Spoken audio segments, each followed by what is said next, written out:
Hello everyone, welcome to the Vijay series of the UPSC, EPFO, APFC and EOAO 2026 exam. Today we are going to discuss accountancy part 6. In this part 6 we are going to discuss about the introduction to accounting standards, and we are going to discuss some adjustment entries which are related to your financial statements, and इसके ऊपर कई बार questions जो हैं आपके exams में पूछे गए हैं.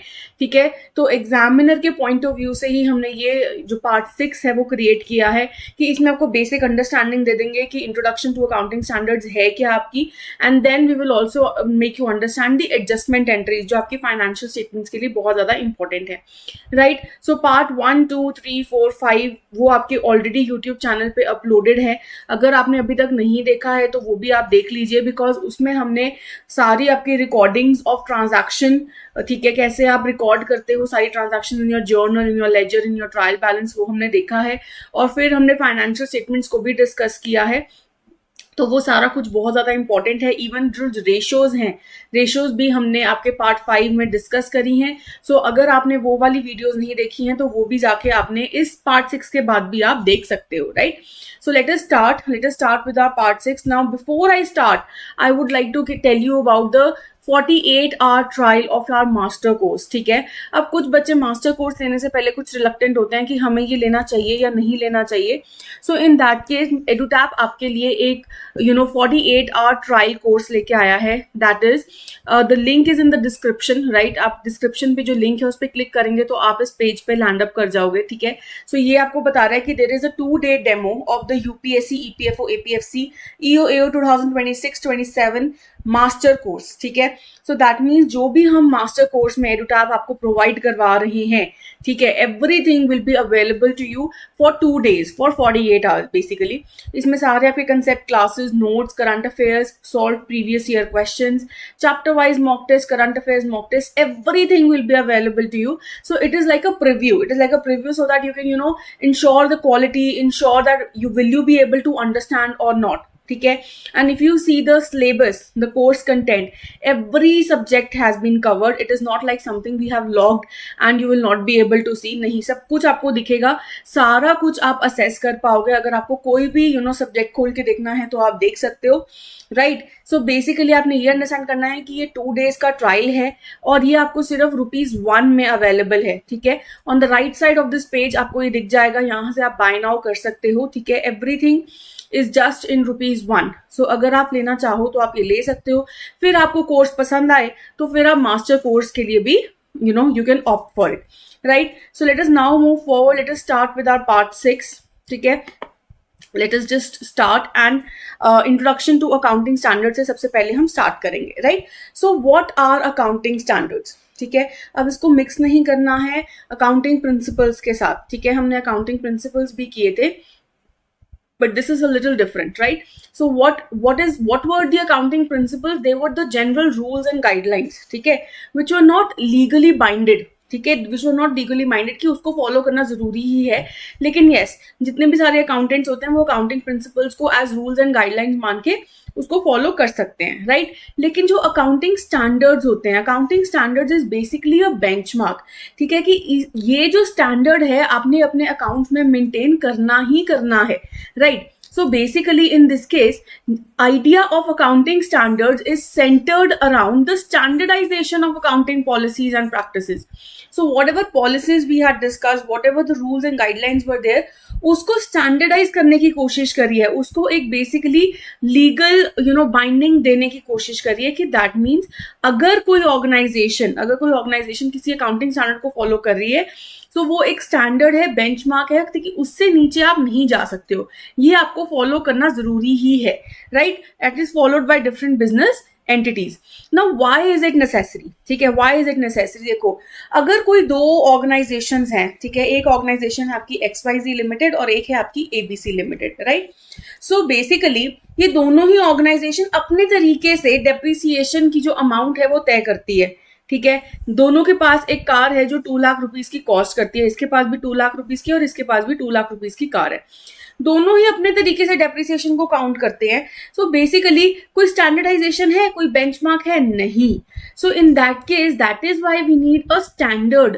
कि ठीक है, अगर किसी के पास सेम तरीके का एसेट है, सो क्या वो डेप्रिसिएशन 10% पे लगाएगा, 20% पे लगाएगा, 40% पे लगाएगा, या कितनी लगाएगा ईच ईयर?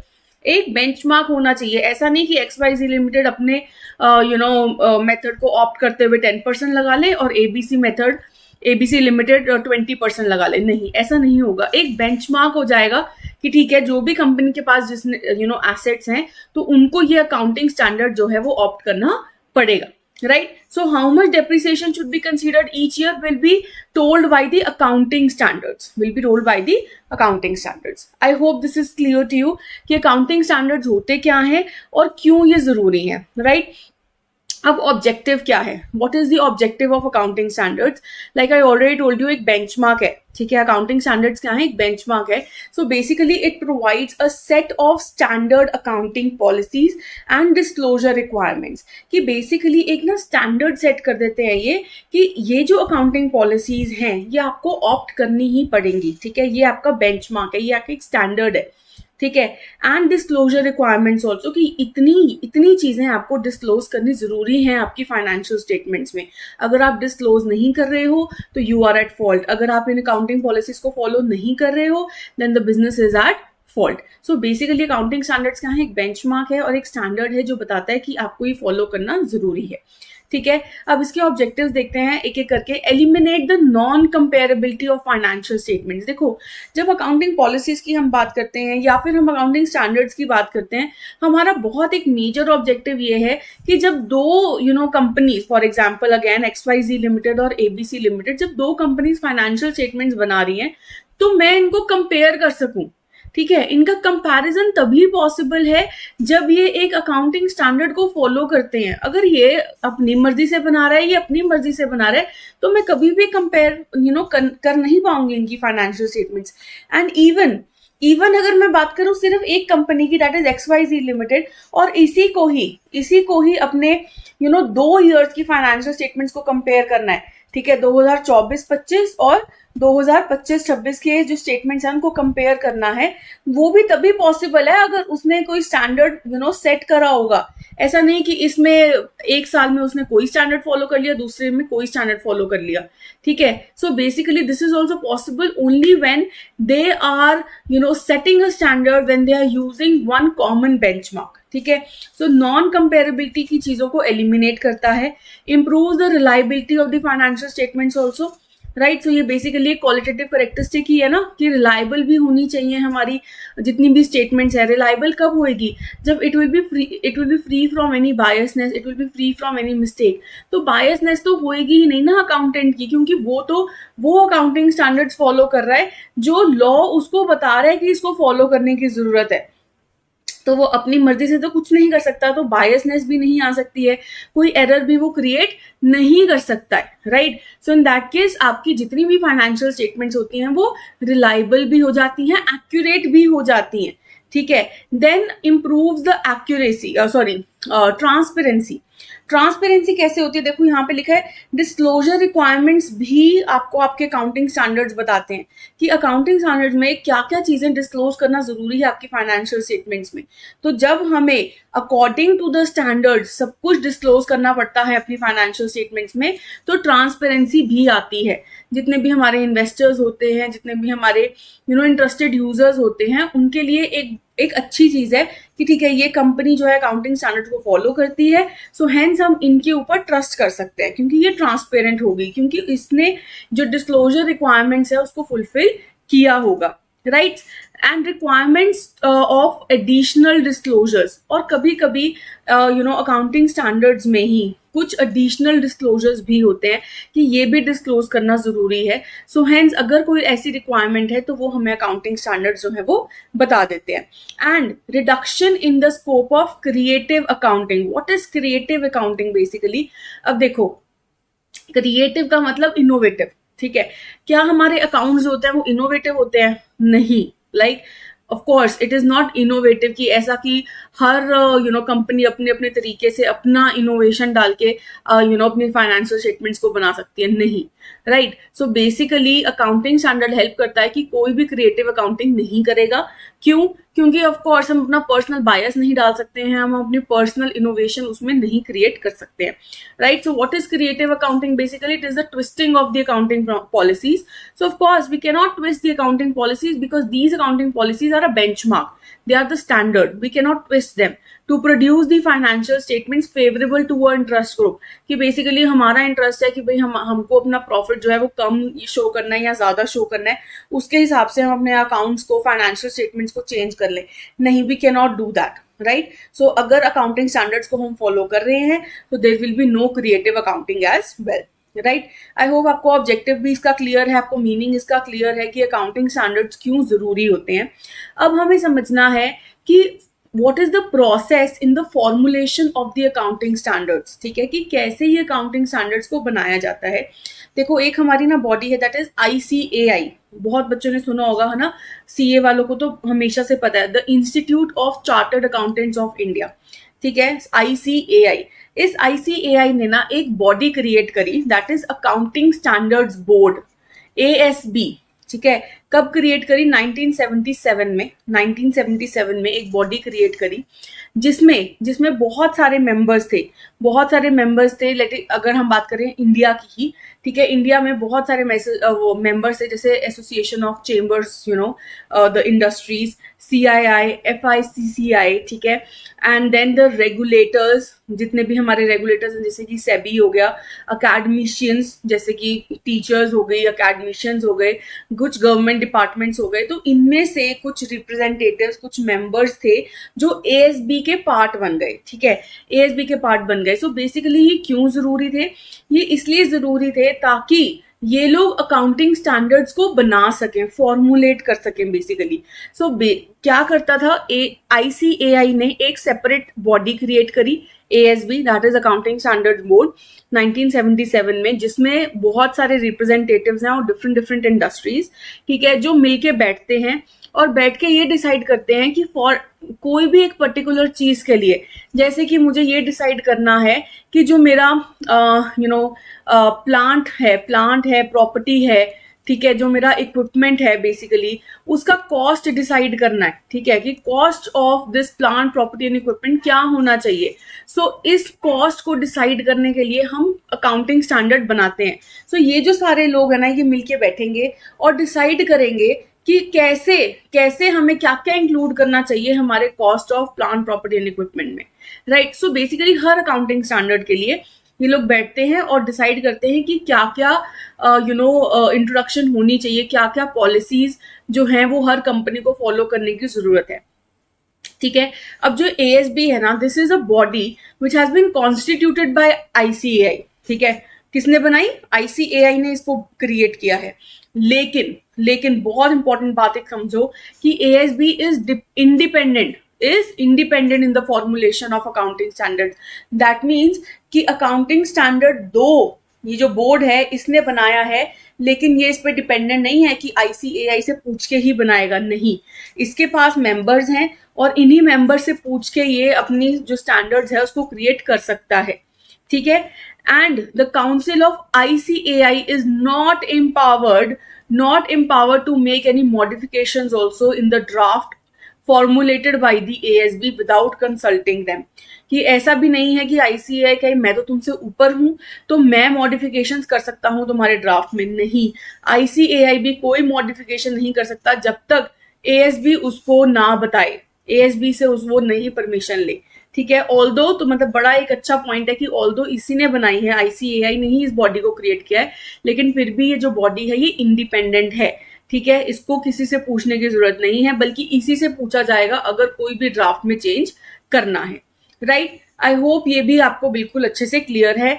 कई बार वो आपसे इसकी फुल फॉर्म पूछ लेता है एग्जामिनर, कई बार ये पूछ लेता है कि वो कब फॉर्मुलेट हुई थी. तो ऐसे फैक्चुअल क्वेश्चन जो हैं आप बहुत आसानी से आंसर कर दोगे अगर आप अभी से ही इसको याद करना शुरू कर दोगे, अभी से ही इसके नोट्स क्रिएट करना शुरू कर दोगे. ठीक है, moving ahead, what is the process कि स्टार्ट कैसे करते हैं हम कोई भी अकाउंटिंग स्टैंडर्ड बनाने से पहले. तो हमने ये देखा कि बहुत सारे लोग हैं जो बैठते हैं. ठीक है, बहुत सारे इंडस्ट्री के लोग हैं जो बैठते हैं और डिसाइड करते हैं। तो सबसे पहले तो ये डिसाइड करते हैं identification of the area, that means किस टॉपिक पे बेसिकली या किस चीज पे अकाउंटिंग स्टैंडर्ड बनाने की जरूरत है। ठीक है, फॉर एग्जाम्पल हम बना रहे हैं अपना standard on the detailing of inventory. ठीक है, कि इन्वेंट्री की वैल्यूएशन जो है कैसे करनी चाहिए। ठीक है, सो बेसिकली ये आइडेंटिफाई कर लिया हमने एरिया।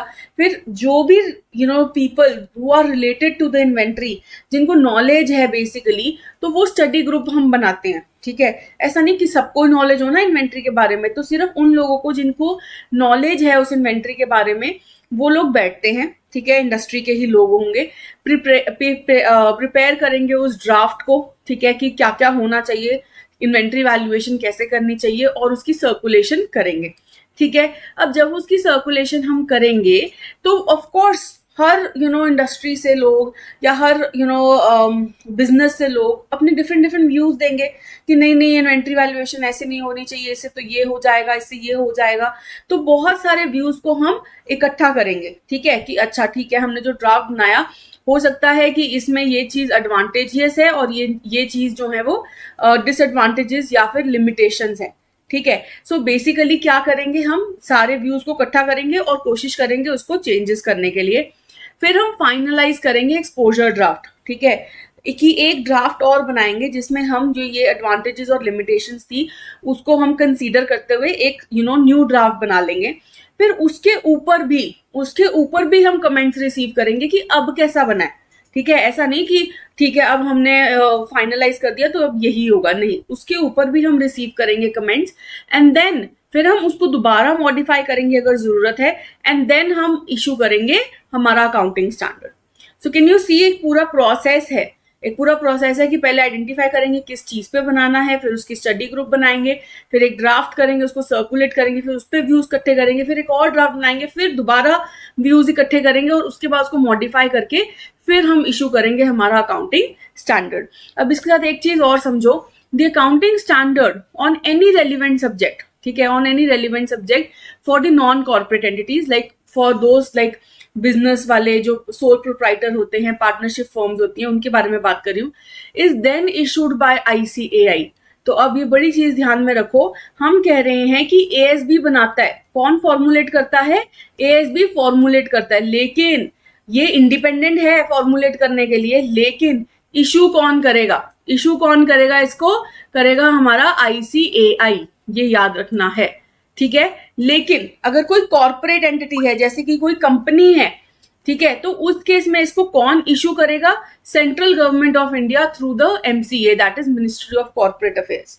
ठीक है, तो याद रखना है, नॉन कॉर्पोरेट एंटिटी है, जैसे कि हमारी कोई सोल प्रोप्राइटर हो गई, हमारी कोई पार्टनरशिप फर्म हो गई, उस केस में जो फॉर्मुलेशन है वो कौन करेगा, ASB ही करेगा, लेकिन उसकी जो इशुएंस है वो कौन करेगा, हमारा ICAI।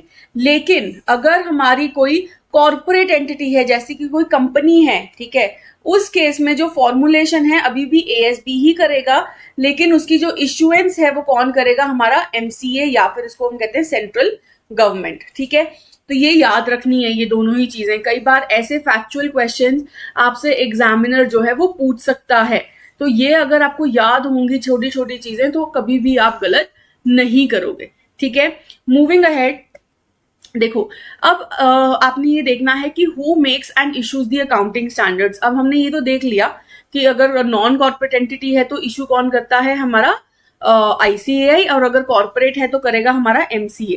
लेकिन उसके साथ साथ आपको एक भी चीज देखनी है कि इसको ना कोई रिकमेंड भी करता है, बेसिकली ऐसे ही नहीं साइन हो जाता, रिकमेंडेशन भी चाहिए होती है। तो पहले क्या होता था ना, देयर वाज सेक्शन 210A, ठीक है, there was section 210A of companies act 1956।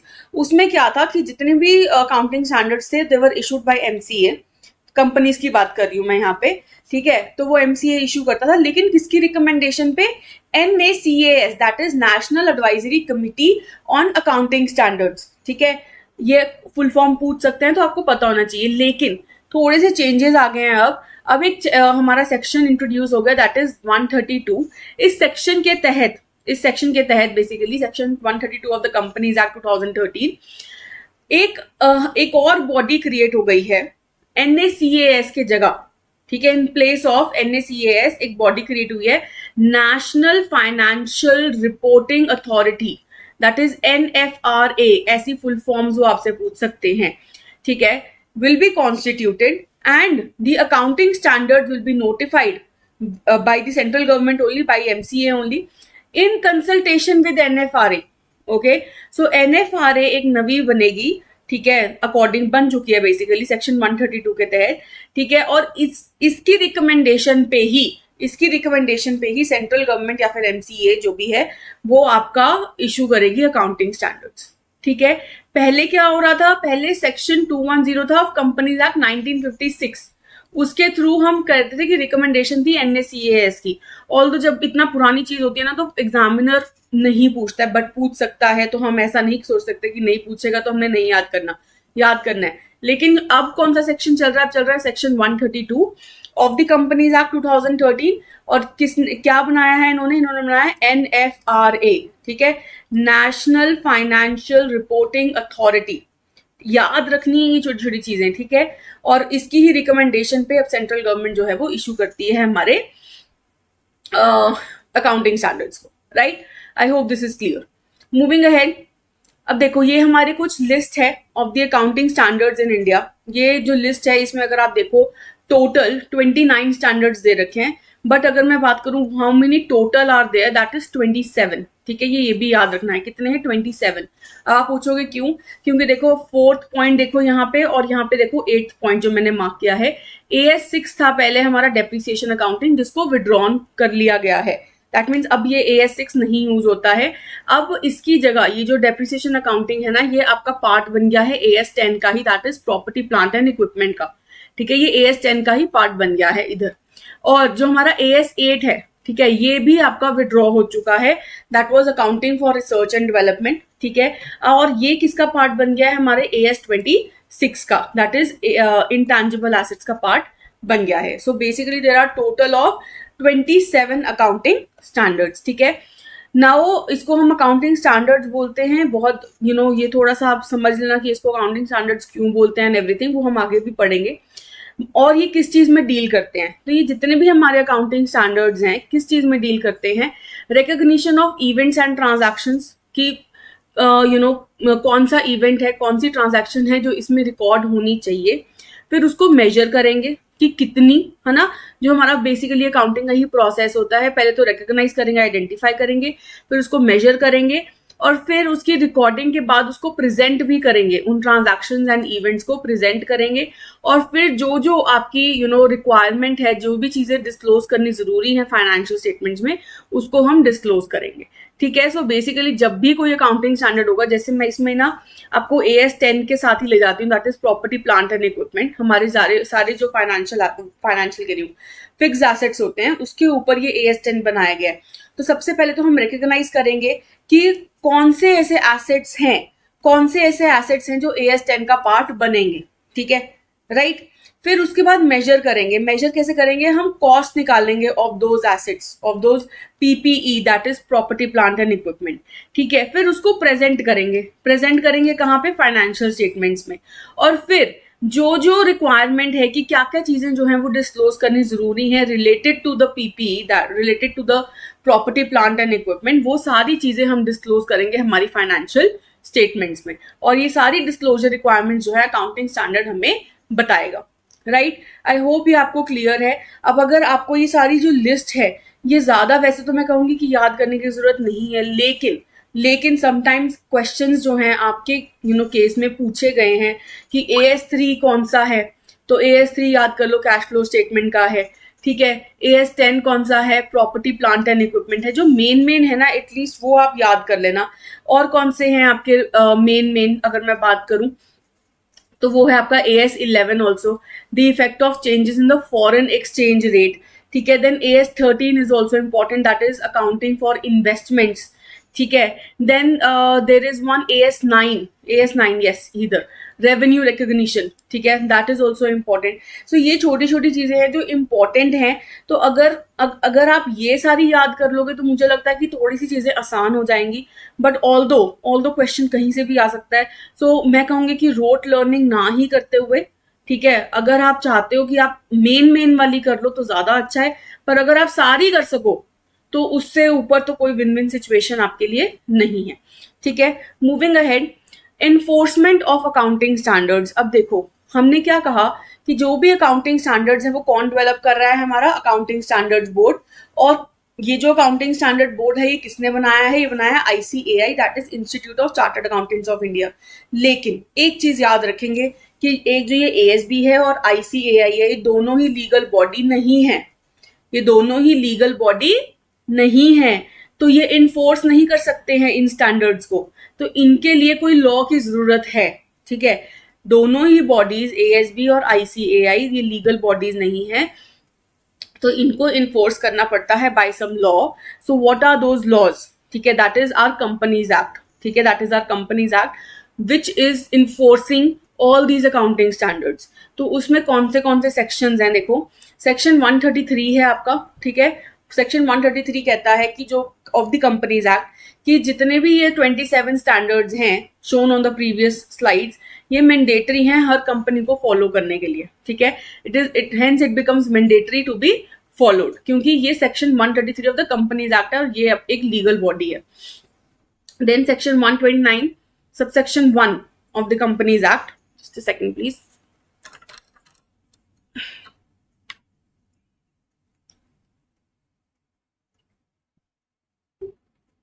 Okay, sorry. Section 129 subsection 1 of the Companies Act requires companies to present their financial statements. ठीक है, कि उनको प्रेजेंट करना है अपनी financial statements in accordance with this accounting standards. कि जितने भी अकाउंटिंग स्टैंडर्ड्स हैं और जो उनकी प्रेजेंटेशन गाइडलाइंस हैं उसके अकॉर्डिंगली ही अपनी फाइनेंशियल स्टेटमेंट्स को प्रेजेंट करना है. Which section is this? Section 129 subsection 1. Please ये इंपॉर्टेंट है. आपसे सिर्फ एक एक्चुअल सेक्शन वाइज क्वेश्चन आपसे पूछ सकते हैं, तो आपने ये याद करने हैं. And then there is again section 129 subsection 5 which tells us that if any company or any if the financial statements of a company do not comply with the accounting standards, इसके जो भी रीजन है वो हमारे को disclose करना जरूरी है in the financial statements. Right. So सबसे पहले सेक्शन 133 जो कहता है कि आपको मैंडेटरी है इन सारी अकाउंटिंग स्टैंडर्ड्स को फॉलो करना. सेक्शन 129 सबसेक्शन 1 से इसकी प्रेजेंटेशन गाइडलाइन जो भी है वो फॉलो करनी है according to these accounting standards. और section 129 subsection 5 says that whatever are the disclosure requirements वो फॉलो करना जरूरी है. प्लस कि अगर कोई कंपनी नहीं कॉम्प्लाई कर रही है विद द अकाउंटिंग स्टैंडर्ड्स तो उसको ये रीजन भी लिखना जरूरी है कि क्यों वो फॉलो नहीं कर रही है. ठीक है, सो ये तीनों ही आपके सेक्शंस बहुत इंपॉर्टेंट है. इसके साथ हमने एक और सेक्शन किया है कंपनीज एक्ट का, if you remember, section 132. What was that section? Quickly, कि आपकी जो भी रिकमेंडेशन है वो अब कौन करेगा? NFRA, national financial authority of India, national financial reporting authority, I am sorry. ठीक है, जो आपको रिकमेंड किसको करेगा? MCA को रिकमेंड करेगा कि आप इशू कर सकते हो आपके accounting standard. That was section 132. ठीक है, तो बेसिकली ये सारे सेक्शंस हैं जो आपको याद करने की जरूरत है. ठीक है, नाउ एप्लीकेबिलिटी पढ़ते हैं इन अकाउंटिंग स्टैंडर्ड्स की. ठीक है, एप्लीकेबिलिटी कैसे है? बेसिकली जो कॉर्पोरेट एंटिटीज हैं और नॉन कॉर्पोरेट एंटिटीज हैं उनको कैसे अप्लाई करने होते हैं ये accounting standards. Right. So let us start. Now, for the applicability of the accounting standards, your entities are classified into two categories. Okay, two categories. One is the non-corporate entities and one is the corporate entity. ठीक है, तो non-corporate entity मैंने आपको पहले ही बताया क्या होता है. जैसे कि हमारी कोई पार्टनरशिप फर्म है, हमारा कोई सोल प्रोप्राइटर है, बेसिकली हमारा कोई बिजनेस होता है, हम कहते हैं उसको नॉन कॉर्पोरेट एंटिटी है. लेकिन कॉर्पोरेट एंटिटी कौन सी होती है? जो एंटिटीज रजिस्टर्ड हैं एज कंपनीज. ठीक है। कंपनीज मतलब कि जो बेसिकली कंपनीज एक्ट के अंदर रजिस्टर्ड है कि हम एक कंपनी है, basically they have employees etcetera etcetera, ठीक है। और जो नॉन कॉर्पोरेट एंटिटीज हैं वो बेसिकली छोटी छोटी फर्म्स हैं, जैसे कि कोई पार्टनरशिप फर्म होगी, या फिर एक बंदा है जो अकेला ही चला रहा है, सोल प्रोप्राइटरशिप फर्म होगी, हिंदू अनडिवाइडेड फैमिली वाली फर्म्स हो गई। So that are non corporate entities. So इसको ही डिटेल में समझते हैं कि नॉन कॉर्पोरेट और कॉर्पोरेट एंटिटीज क्या होती हैं, उसकी बाइफर्केशन कैसे करी जाती है ताकि अकाउंटिंग स्टैंडर्ड्स को अप्लाई किया जा सके, ठीक है। तो सबसे पहले हम बात करते हैं नॉन कॉर्पोरेट एंटिटीज की, जैसे कि हमारी पार्टनरशिप फर्म या फिर हमारी कोई सोल प्रोप्राइटरशिप फर्म, ठीक है। तो आईसीएआई ने एक इशू किया था announcement which titled revised criteria for the classification of non company entities for the applicability of the accounting standards, ठीक है। दैट मीन्स उन्होंने एक क्राइटेरिया रिवाइज किया था कि कैसे हम जो कंपनी या नॉन कॉर्पोरेट एंटिटीज हैं उसको कैसे क्लासिफाई करेंगे ताकि जो अकाउंटिंग स्टैंडर्ड्स हैं उसको हम अप्लाई कर सके, ठीक है। कब किया था? 43rd मीटिंग में किया था, 433, ठीक है, 433 मीटिंग में किया था, बेसिकली नॉट वेरी इंपॉर्टेंट, ठीक है। which states that the non-company entities will be classified into two categories. Further जो नॉन कॉर्पोरेट एंटिटीज हैं इसको हम दो कैटेगरीज में कन्वर्ट करेंगे, एक है एमएसएमई और एक है हमारी लार्ज एंटिटीज, ठीक है। और ये कब से कमेंस हुआ था? ऑन और आफ्टर 1 अप्रैल 2024। ये डेट थोड़ी सी हो सकती है कि इंपॉर्टेंट हो, लेकिन मोस्ट इंपॉर्टेंट क्राइटेरिया क्या है कि नॉन कॉर्पोरेट एंटिटीज दो कैटेगरीज में है, एमएसएमई और लार्ज एंटिटीज। और इसकी जो बाइफर्केशन है ना, ये आपको समझ में आनी चाहिए।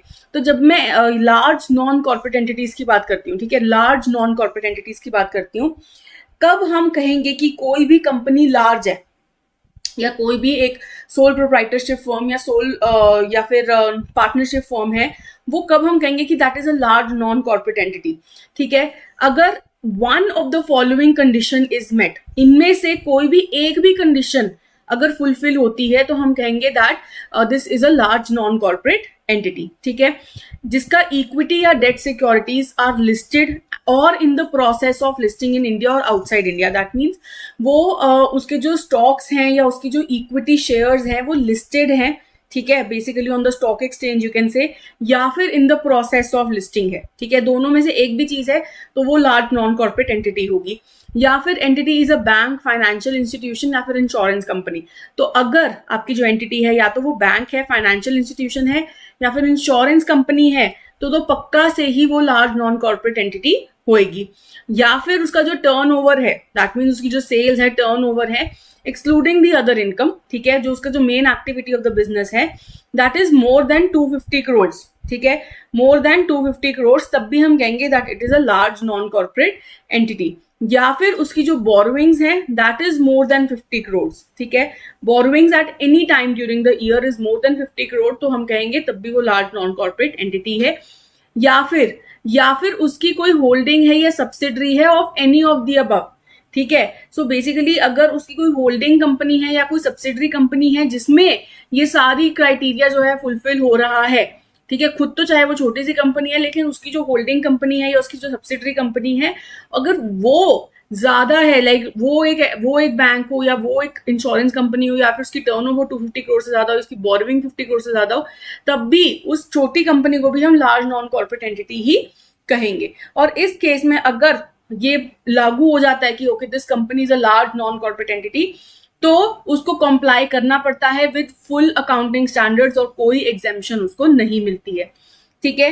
बट याद रखना है एमएसएमई के केस में अगर the entity satisfy all of the following, इसमें से अगर सारे के सारे वो फॉलो करता है तो वो एमएसएमई की कैटेगरी में हो जाता है। तो बेसिकली अगर मैं आपको समझाऊं कि अगर एक कंपनी इसमें से एक भी क्राइटेरिया, ठीक है, आई जस्ट शो यू, इसमें से इस पूरे पार्ट में से एक भी क्राइटेरिया फॉलो करती है तो वो लार्ज नॉन कॉर्पोरेट एंटिटी है। लेकिन इनमें से अगर कोई भी क्राइटेरिया फॉलो नहीं होता, इसमें से कोई भी क्राइटेरिया नहीं फॉलो होता तो वो आपका एमएसएमई है, ठीक है। यही लिखा है यहाँ पे, not listed, not in the process of listing, ना ही बैंक है, ना ही फाइनेंशियल इंस्टीट्यूशन है, ना ही इंश्योरेंस कंपनी है, टर्नओवर भी लेस देन 250 करोड़ है, बोरोइंग्स भी लेस देन 50 करोड़ है, ना ही उसकी कोई होल्डिंग है, ना ही कोई सब्सिडरी है of a large entity. So in that case हम कहेंगे कि वो एक एमएसएमई ही है। लेकिन इनमें से एक भी चीज सेटिस्फाई हो गई ना, इनमें से एक भी चीज सेटिस्फाई होगी तो वो लार्ज नॉन कॉर्पोरेट एंटिटी है,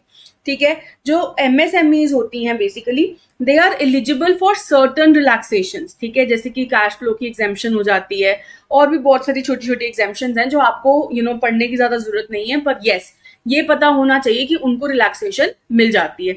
तो ये जो पार्ट है ना, जो ये क्लासिफिकेशन है, ये आपका इंपॉर्टेंट है। कई बार इन पे क्वेश्चन आ जाता है कि वो आपसे है ना, ये आपके ऑप्शंस में पूछ लें, ठीक है, ये आपके ऑप्शन में पूछ लें और फिर आपको पूछें कि क्या क्राइटेरिया सेटिस्फाई हो रहा है या नहीं हो रहा है, एंड देन ये पूछ सकते हैं कि लार्ज नॉन कॉर्पोरेट एंटिटी है तो उसको एग्जेम्पशन मिलेगी या नहीं मिलेगी। सो इन दैट केस ऐसे छोटे छोटे क्वेश्चन आपसे पूछे जा सकते हैं, तो आपको पता होने चाहिए, ठीक है। So this is all about your non corporate entities, ठीक है। और अगर हम बात करें हमारी कॉर्पोरेट एंटिटीज की, that is the entities registered as companies, so उस केस में क्या होगा, देखो कॉर्पोरेट एंटिटीज भी आपकी दो पार्ट्स में डिवाइडेड हैं, दो कैटेगरीज में है। एक है एसएमसीज और एक नॉन एसएमसी, ठीक है। What is this basically, SMC small medium companies, ठीक है, स्मॉल मीडियम कंपनीज, और एक है आपकी non SMC that is non small medium company. So basically ये आपकी कह सकते हो कि लार्ज कंपनीज हैं, ठीक है, these are your large companies, right. So now SMCs क्या होती हैं आपकी, हुज इक्विटी और debt securities are not listed और not in the process of listing, ठीक है। दैट मीन्स वो तभी स्मॉल मीडियम की कैटेगरी में आएगी, ठीक है, जब वो या तो स्मॉल होगी या फिर लाइक ऑफ कोर्स जिसका इक्विटी या डेट सिक्योरिटीज लिस्टेड नहीं होगा, ना ही प्रोसेस में होगा, ठीक है, ना ही इंडिया में, ना ही आउटसाइड इंडिया, ठीक है, on any stock exchange in India और outside India, including any cooperative banks also, financial institutions also, या फिर कोई entity carrying on insurance business also, ठीक है। और बेसिकली जब हम एसएमसी की बात करते हैं तो वो बैंक भी नहीं हो सकता है, वो फाइनेंशियल इंस्टीट्यूशन भी नहीं हो सकता, ना ही वो कोई इंश्योरेंस कंपनी हो सकता है। सो बेसिकली एसएमसी की कैटेगरी के आने के लिए बैंक, फाइनेंशियल इंस्टीट्यूशन और इंश्योरेंस कंपनी नहीं होनी चाहिए, ठीक है, नहीं होनी चाहिए। वो टर्नओवर भी लेस देन 250 करोड़ होना चाहिए, बिल्कुल सेम ही है, कैटेगरी बिल्कुल सेम ही है। और बोरोइंग्स भी लेस देन 50 करोड़ ही होनी चाहिए, नॉट अ सब्सिडरी और holding of any non SMC company also, ठीक है। बिल्कुल सेम क्राइटेरिया है जो हमने पीछे भी डिस्कस किया है, right. That was the same for MSME, ठीक है। एमएसएमई क्या था आपका, micro small medium enterprises, micro companies, small companies, medium या एंटरप्राइजेस, वो सारी ही आपकी एमएसएमई का पार्ट थी, ठीक है। और जो क्लासिफिकेशन भी देखोगे, जो कैटेगरी देखोगे, वो ऑलमोस्ट सेम है, बस यहाँ पे हम कॉर्पोरेट एंटिटीज की बात कर रहे हैं और वहां पे हम नॉन कॉर्पोरेट एंटिटी की बात कर रहे थे।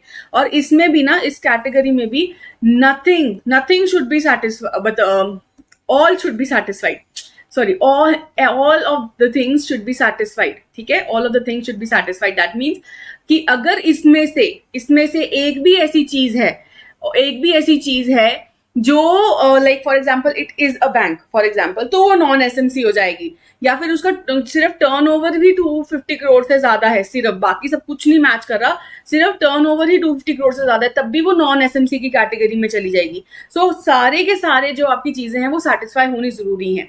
सिमिलरली अगर मैं नॉन एसएमसी की बात करूं तो इसमें से वही चीज है कि अगर कोई भी एक चीज जो है वो सेटिस्फाई नहीं होती, एसएमसी के केस में कोई चीज सेटिस्फाई नहीं होती, तो वो ऑटोमेटिकली वो नॉन एसएमसी की कैटेगरी में आ जाएगा। वही जैसे सेम बात कर रही हूँ कि अगर उसकी बोरोइंग थी, बाकी कुछ भी मैच नहीं कर रहा, लेकिन सिर्फ उसकी जो बोरोइंग है वो मोर देन 50 करोड़ है, तो वो नॉन एसएमसी की कैटेगरी में चला जाएगा, राइट। आई होप ये आपको कैटेगराइजेशन बिल्कुल क्लियर है, कई बार क्वेश्चन इसमें से भी पूछे जा सकते हैं, राइट। अब हम एक नेक्स्ट चीज के बारे में बात करते हैं, and that is our globalization. Basically that is basically said that international accounting standards, ठीक है, हम इसके बारे में बात कर लेते हैं। देखो अभी तक हम बात कर रहे थे हमारे एएस की, दैट इज अकाउंटिंग स्टैंडर्ड्स की, लेकिन ना इंडिया में इसको एक ग्लोबलाइज्ड टर्म नहीं थी ये, ठीक है। ग्लोबलाइज्ड टर्म का मतलब है कि जो अब्रॉड में जो स्टैंडर्ड्स फॉलो करते हैं हम, उससे अलाइंड नहीं थे हमारे accounting standards, right. So basically ना उसके लिए हमने कुछ और स्टैंडर्ड्स बनाए, ठीक है, that is known as the Indian accounting standards, ठीक है, ताकि ये भी अलाइन कर सकें with the international ones, that is international financial reporting system. Okay, so this is your international accounting standards. Okay, IFRS is your international accounting standards, right? So in this case क्योंकि हमारे जो accounting standards थे वो internationally follow नहीं करे जा सकते थे, इंटरनेशनली अलाइंड नहीं थे, तो उसकी वजह से हमें क्या करना पड़ा, हमें इंडियन अकाउंटिंग स्टैंडर्ड्स जो हैं वो बनाने पड़े, ठीक है। तो अब देखो IFRS क्या था हमारा, IFRS is international accounting standards, ठीक है, जो इंटरनेशनली फॉलो करे जाते हैं। this was made by whom? This was made by International Accounting Standards Committee, IASC, which is London based, और इसके ऊपर भी क्वेश्चन आ जाता है, ठीक है, कि ये जो IFRS है वो किसने बनाया, ठीक है। It is made by the international accounting standards committee, और ये कहाँ का है, दिस इज लंदन, या फिर इसको यूके बेस्ड भी कहा जाता है, राइट, सेम ही बात है। और ये जो IASC है, इसमें बहुत सारी कंट्रीज के लोग हैं, बहुत सारी कंट्रीज के अकाउंटेंट्स जो हैं इसमें इसके मेंबर हैं, जिसमें हमारा इंडिया भी वन ऑफ द मेंबर है, right? So IASC comprises the professional accountancy bodies of over 75 countries, including the Institute of Chartered Accountants of India as well, ठीक है। So basically हमारे कुछ IFRS हैं जो इंटरनेशनल अकाउंटिंग स्टैंडर्ड्स हैं। तो ये हमें पता होना चाहिए कि जो इंटरनेशनल अकाउंटिंग स्टैंडर्ड्स हैं, इंटरनेशनल फाइनेंशियल रिपोर्टिंग स्टैंडर्ड्स हैं, ये किसने बनाए हैं और इसमें हमारा इंडिया इंक्लूडेड है कि नहीं, ऐसे छोटे छोटे क्वेश्चंस पूछे जा सकते हैं, तो ये पता होना चाहिए। अब बेसिकली एक चीज और छोटी सी यहाँ पे, ये जो IASC है ना, this is now named as international accounting standards board, this is named as IASB, international accounting standards board, ये भी याद रखना है आपने, ठीक है। पहले इसका नाम था IASC, बट अब इसका चेंज होके आ गया है इंटरनेशनल अकाउंटिंग स्टैंडर्ड्स बोर्ड। आपको बड़ी इजीली याद हो जाएगा, हमारा वाला है ASB, हमारे क्या है, हमारा सिर्फ है ASB जिसने अकाउंटिंग स्टैंडर्ड्स को बनाया है, राइट। और जो IASB है उसने बनाया है हमारे IFRS, that is international accounting standards, ठीक है। आई होप इतना क्लियर है। आगे चलते हैं। देखो अब हमारे जो IFRS थे ना वो बहुत डिफरेंट थे और हमारे अकाउंटिंग स्टैंडर्ड जो थे उससे अलाइन नहीं हो पा रहे थे, ठीक है। तो उसके लिए ना हमने क्या किया था, उसके लिए हमने इंडियन अकाउंटिंग स्टैंडर्ड्स बनाए, ठीक है। जो ऐसा नहीं है कि बिल्कुल ही हमने IFRS जैसे सेम ही बना दिए, कि बिल्कुल सेम बना दिए, नहीं। ये जो इंडियन अकाउंटिंग स्टैंडर्ड्स हैं ये इसलिए बनाए गए, ठीक है, अलग से बनाए गए ताकि ये थोड़े थोड़े अलाइन कर जाएं हमारे इंटरनेशनल अकाउंटिंग स्टैंडर्ड से, ठीक है, अलाइन कर जाएं। पूरे के पूरे सेम नहीं है, सिर्फ अलाइन है, ठीक है। सो बेसिकली ये जो अकाउंटिंग स्टैंडर्ड्स थे हमारे, ठीक है, जो हमने 27 अकाउंटिंग स्टैंडर्ड्स किए थे, ये जो थे ना, these were not in compliance with the international standards, ठीक है। तो उसकी वजह से ग्लोबलाइजेशन नहीं हो पा रही थी। तो ग्लोबलाइजेशन ताकि हम इंडिया में भी ग्लोबलाइजेशन कर सके, हम बाहर के जो कंट्रीज हैं उनके साथ जब हम इंपोर्ट एक्सपोर्ट कर रहे हैं, एवरीथिंग वी आर फॉलोइंग, ठीक है, इंडिया बाहर के कंट्रीज के साथ भी हमारे अच्छे रिलेशंस हैं, तो हमारे जो स्टैंडर्ड्स हैं उनको ग्लोबलाइज होना बहुत ज्यादा जरूरी था। So the globalization these days make it very necessary that these standard shall be in compliance with the international standards. तो उसकी वजह से हमने क्या किया, हमने एक नवे स्टैंडर्ड्स बनाए that are known as IND-AS, that is Indian accounting standards, जो क्या है, जो है aligned which are in compliance with IFRS, ठीक है। तो ICAI ने क्या किया, it initiated the process, ठीक है, that we should move towards the international financial reporting standard, that is IFRS, issued by IASB, ठीक है। तो किसने इनिशिएट किया, ICAI ने ही इनिशिएट किया कि हमें ग्लोबलाइज होना पड़ेगा, ठीक है। तो उसके लिए जो हमारी गवर्नमेंट ऑफ इंडिया है ना, उसने कंसल्ट किया ICAI से, ठीक है, उसने कंसल्ट किया कि ठीक है बैठते हैं और सॉर्ट करते हैं कि कैसे हम IFRS से अपने जो अकाउंटिंग स्टैंडर्ड्स है उसको अलाइन कर सकते हैं। और उसने ये देखा कि दे decided to converge and not to adopt IFRS issued by IASB. So basically they said कि we will not totally adopt the IFRS, we will converge. Converge means कि हम adapt करेंगे उनसे हम लेंगे कुछ ना कुछ, लेकिन हम पूरा का पूरा 100% IFRS नहीं बना लेंगे अपने आप को, ठीक है, कन्वर्ज करेंगे as per the Indian needs. Okay, so ये पता होना चाहिए, we are going to converge, that means adapt and not adopt. There is a difference between these two words, these are English two words जिसमें difference है। Adopt का मतलब है कि 100% बिल्कुल सेम कर लिया, लेकिन हमने ये चीज नहीं करनी, हम उसमें से अडेप्ट करेंगे।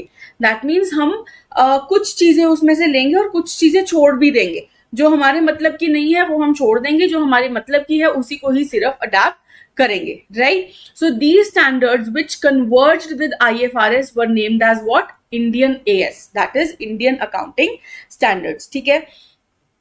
नाउ जब ये फॉर्मुलेट कर रहे थे, कौन फॉर्मुलेट कर रहा था, ICAI फॉर्मुलेट कर रहा था in consultation with the government of India, right, government of India. तो efforts have been made to keep these standards as far as possible in line with the corresponding IFRS, कि हम कोशिश करेंगे कि हम in line रखें, हम compliance करें, ठीक है।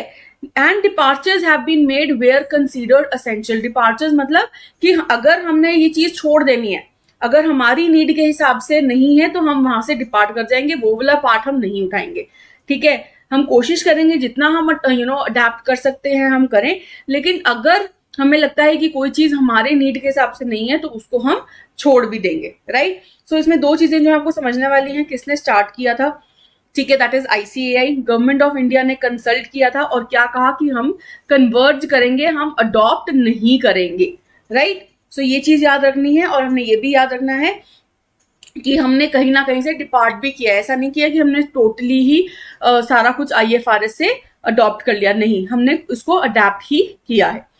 नाउ कुछ टर्मिनोलॉजीज हैं जो हमने चेंज करी और कई कुछ टर्मिनोलॉजीज हैं जो हमने चेंजेस नहीं करे, ठीक है। So various terminology related changes have been made because India did not adopt IFRS word to word, so some names were changed, ठीक है, according to the Indian names हमने उसको चेंज कर लिया।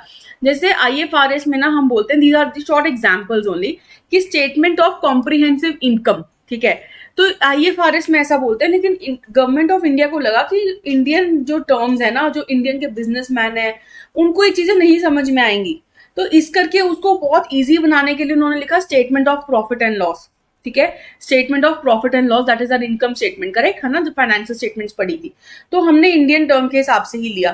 फिर सेकंड में IFRS कहता है statement of financial position, statement of financial position, तो अगेन इंडिया वालों को लगा कि नहीं, हमारे फिर से हमारे जो बिजनेसमैन है वो तो पीछे ऐसे मर्चेंट्स बैठे हैं, पुराने बैठे हैं, तो उनको नहीं समझ में आएगा, तो इसीलिए उन्होंने बनाया बैलेंस शीट, जो पुराना चलता आ रहा था उन्होंने वही नेम रख लिया।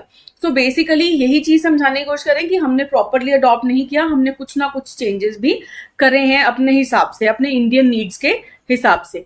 अब ये कुछ हमारी लिस्ट है ऑफ द इंडियन AS, ठीक है। अब इसमें जो चीज आपने ध्यान में रखनी है वो एक चीज देखो, ये हमारी इंडियन AS है 101 फॉर एग्जाम्पल, ठीक है, नॉमेनक्लेचर उन्होंने लिया 101, तो इन्होंने अलाइन किया उसको IFRS से, कैसे, IFRS था 1, हमने ले लिया 101, IFRS था 2, हमने ले लिया 102, ठीक है, सिमिलरली 3, तो यहाँ पे ले लिया 103, तो हमने एक तो नॉमेनक्लेचर भी थोड़ा सा उठा लिया IFRS से ताकि इजी हो जाए, ठीक है, ताकि इजी हो जाए। और कई बार जो टाइटल है उसमें भी हमने चेंजेस रख लिए, ठीक है, टाइटल में भी हमने जो है चेंजेस रख लिए। फॉर एग्जाम्पल जैसे यहाँ पे IFRS के हिसाब से the title is non current assets held for sale and discontinued operations, लेकिन हमारे हिसाब से हमने क्या किया, डिसकंटिन्यूइंग ऑपरेशंस, ठीक है। सो बेसिकली हमने कुछ कुछ नॉमेनक्लेचर में भी चेंज कर लिया, कुछ कुछ हमने हमारे टाइटल्स में भी चेंज कर लिया है, सो दैट इज फाइन। अब यहाँ पे आप क्वेश्चन पूछोगे क्या हमें ये सारा याद करने की जरूरत है,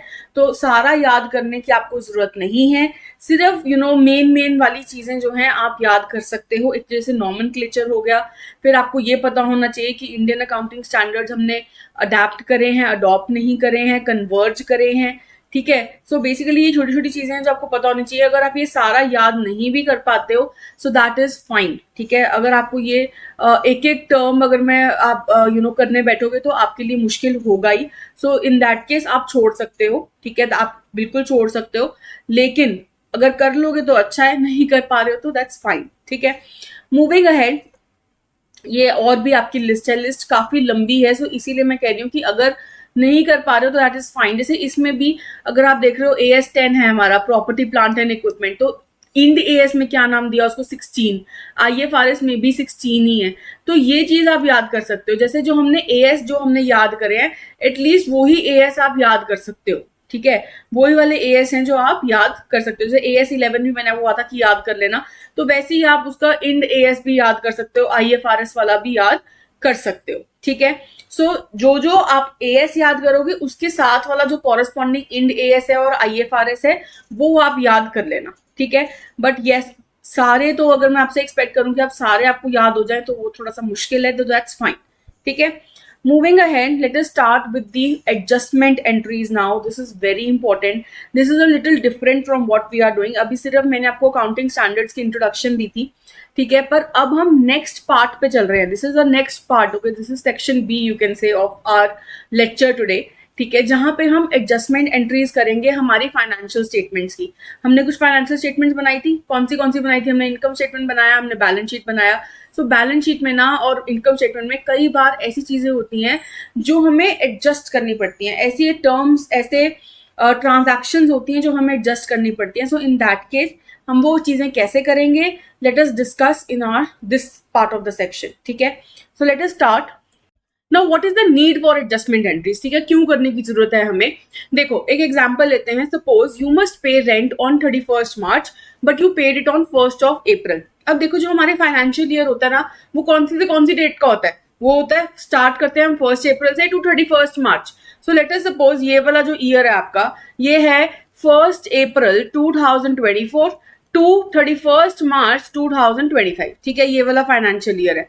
लेकिन हमने कब पे किया? हमने पे किया 1st ऑफ अप्रैल को, तो ये तो नेक्स्ट ईयर में चली जाएगी ना transaction. That is it will start from 1st of April 2025 to 31st March 2026, है ना, इसमें चली जाएगी ट्रांजैक्शन। ये तो हम नहीं कर सकते बिकॉज ये जो हमारा अक्रूवल कंसेप्ट है, अक्रूवल कंसेप्ट को वॉयलेट कर रहा है, राइट। सो बेसिकली इस चीज के लिए हमें एडजस्टमेंट एंट्रीज की जरूरत होती है। अब देखो क्यों, देखो जब ये 1st अप्रैल को हमने पे किया तो हम जो अपनी जर्नल एंट्रीज में, लेजर में, उसमें तो हम 1st अप्रैल को ही डाल देते हैं, राइट। लेकिन जब हमने अपनी फाइनेंशियल स्टेटमेंट्स में डालना है तब हमें प्रॉब्लम होगी, राइट, तब हमें प्रॉब्लम होगी। क्यों? क्योंकि हमें उसको 31st मार्च को ही रिकॉर्ड करना पड़ेगा, क्योंकि हम उसको पिछले फाइनेंशियल ईयर में ही दिखाना चाहते हैं। बिकॉज ये जो एक्सपेंस हमने किया है ये पिछले आपके फाइनेंशियल ईयर का है, इस फाइनेंशियल ईयर का नहीं है, राइट। सो हेंस हमें एडजस्टमेंट एंट्री चाहिए होती है, राइट। सो देखो the entry in the journal will be made on 1st of April journal में, ठीक है, ट्रायल बैलेंस में भी। तो hence the trial balance ending 31st मार्च, उसमें ये डेबिट बैलेंस होगा ही नहीं, राइट, ये ट्रायल बैलेंस में ही 31st मार्च को नहीं होगा। सो इस करके हमें एडजस्टमेंट एंट्रीज की जरूरत है। क्यों? क्योंकि ये प्रॉफिट एंड लॉस में भी फिर रिफ्लेक्ट नहीं होगा, प्रॉफिट एंड लॉस में नहीं होगा, तो ये एक्सपेंस जो है हमें इस साल में नहीं दिखाई देगा। प्रॉफिट जो है, प्रॉफिट हमें काफी ऊपर दिखाई देंगे, ठीक है, तो प्रॉफिट यूं ही ओवरस्टेट हो जाएंगे, वो हम नहीं चाहते हैं। हेंस हम एडजस्टमेंट एंट्रीज करेंगे, ठीक है।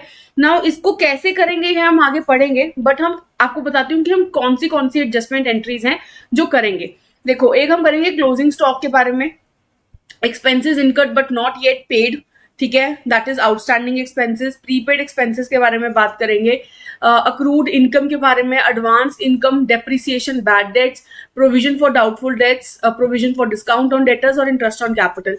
इसके ऊपर सारी एडजस्टमेंट एंट्रीज जो हैं हम करके देखेंगे, और ये basically the most basic ones, और इसी पे ही ज्यादा क्वेश्चन पूछे जाने के चांसेस भी रहते हैं इन्हीं एडजस्टमेंट एंट्रीज के आगे पीछे, ठीक है। तो अगर आप ये समझ लोगे तो आपका 50-60% मैं कहूंगी कि जो जितनी भी एडजस्टमेंट एंट्रीज हैं वो आपकी क्लियर हो जाएंगी, right. So starting from the closing stock, ठीक है। क्लोजिंग स्टॉक का क्या मतलब होता है? बेसिकली आर इन्वेंट्री जो बच गई है इस साल की, है ना, that is closing stock. So let us see कि इसकी एडजस्टमेंट एंट्रीज कैसे करी जाएंगी, ठीक है। सो ये आपको ना एक बेसिक सा ट्रायल बैलेंस गिवन है, ठीक है, this is the trial balance given to you.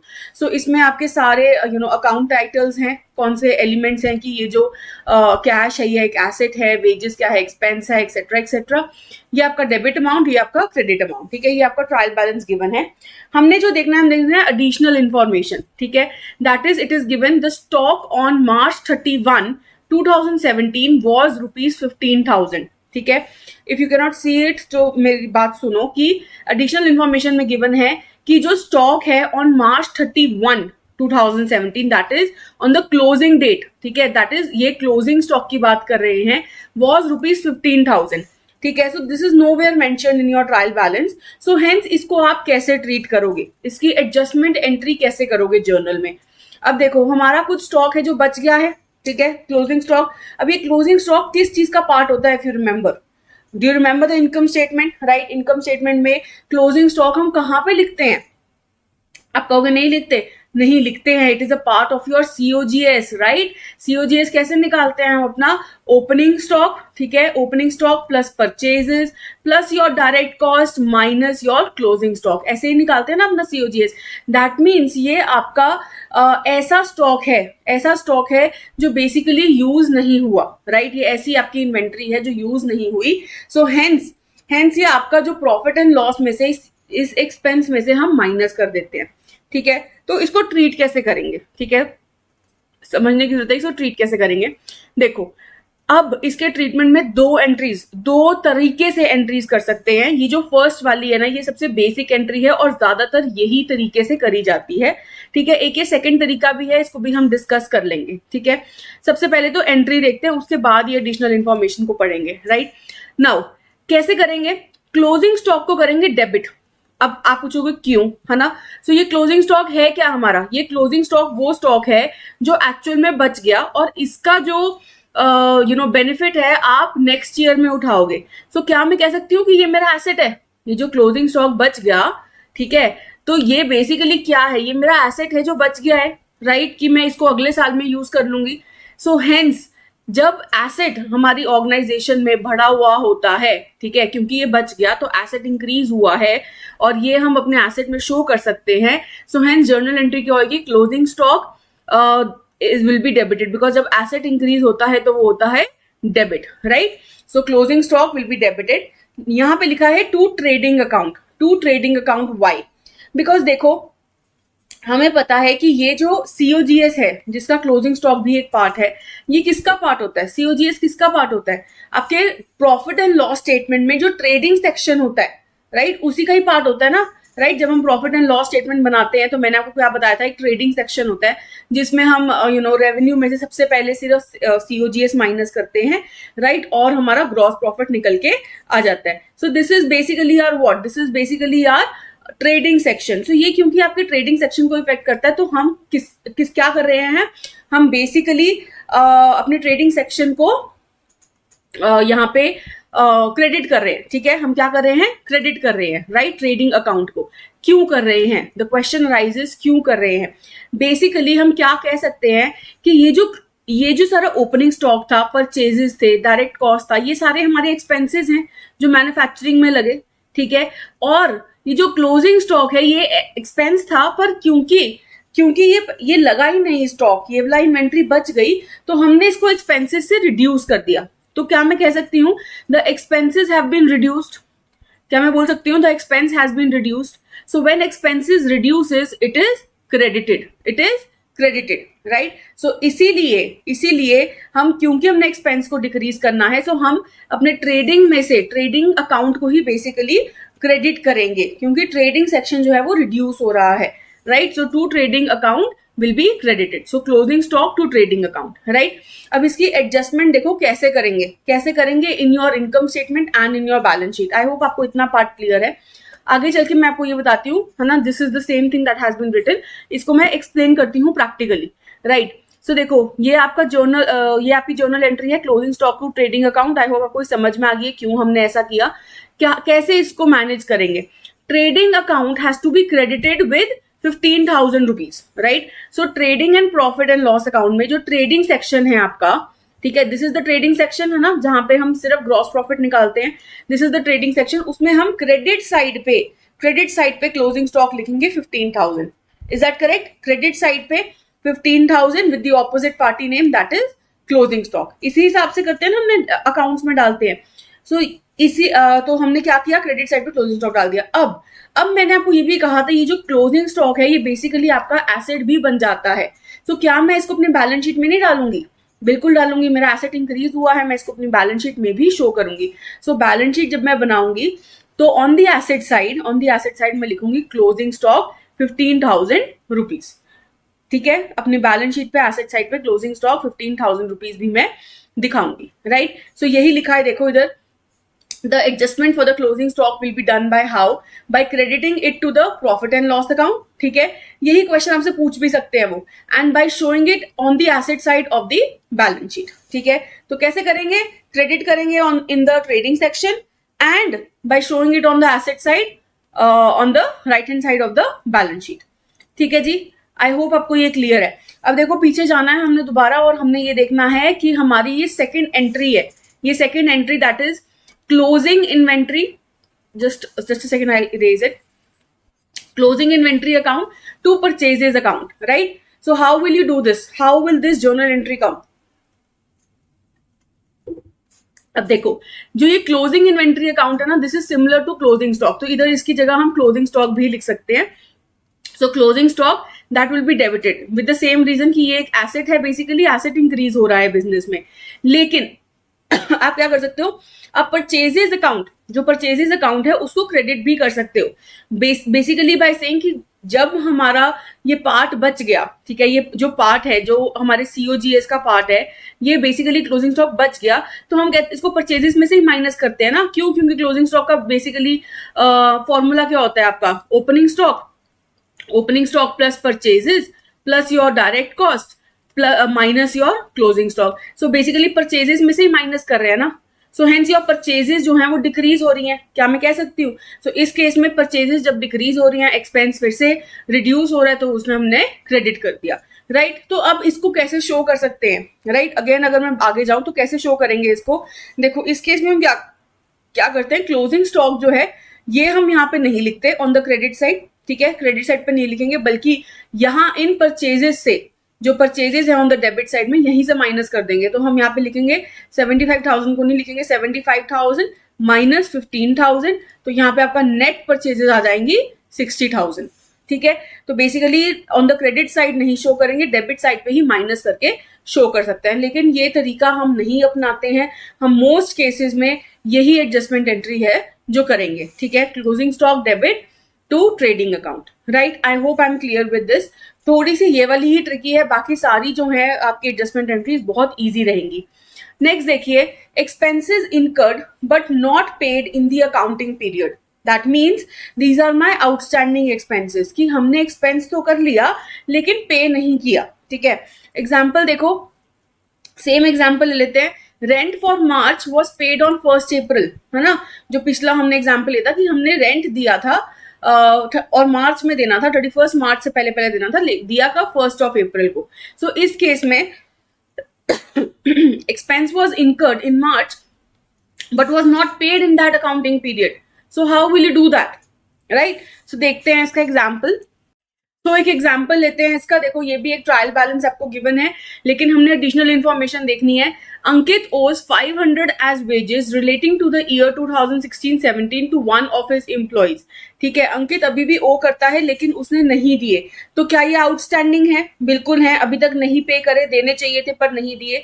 तो इसकी एडजस्टमेंट एंट्री कैसे करेंगे? ठीक है, इसको अंडरस्टैंड करने के लिए आपको ये समझने की जरूरत है कि जब भी कोई आउटस्टैंडिंग एक्सपेंस है, जब भी, जैसे हमारे पिछले केस में रेंट एक आउटस्टैंडिंग था ना, कि रेंट पे करना था पर नहीं पे किया, तो जब भी कोई एक्सपेंस आउटस्टैंडिंग है तो उसकी एंट्री कैसे होती है? जो भी एक्सपेंस है आपका concerned expense that will be debited to outstanding expense. क्यों? जैसे देखो अपने केस में क्या है, वेजेस हैं, वेजेस जो हमने नहीं पे करी, वेजेस क्या है? एक्सपेंसेस हैं.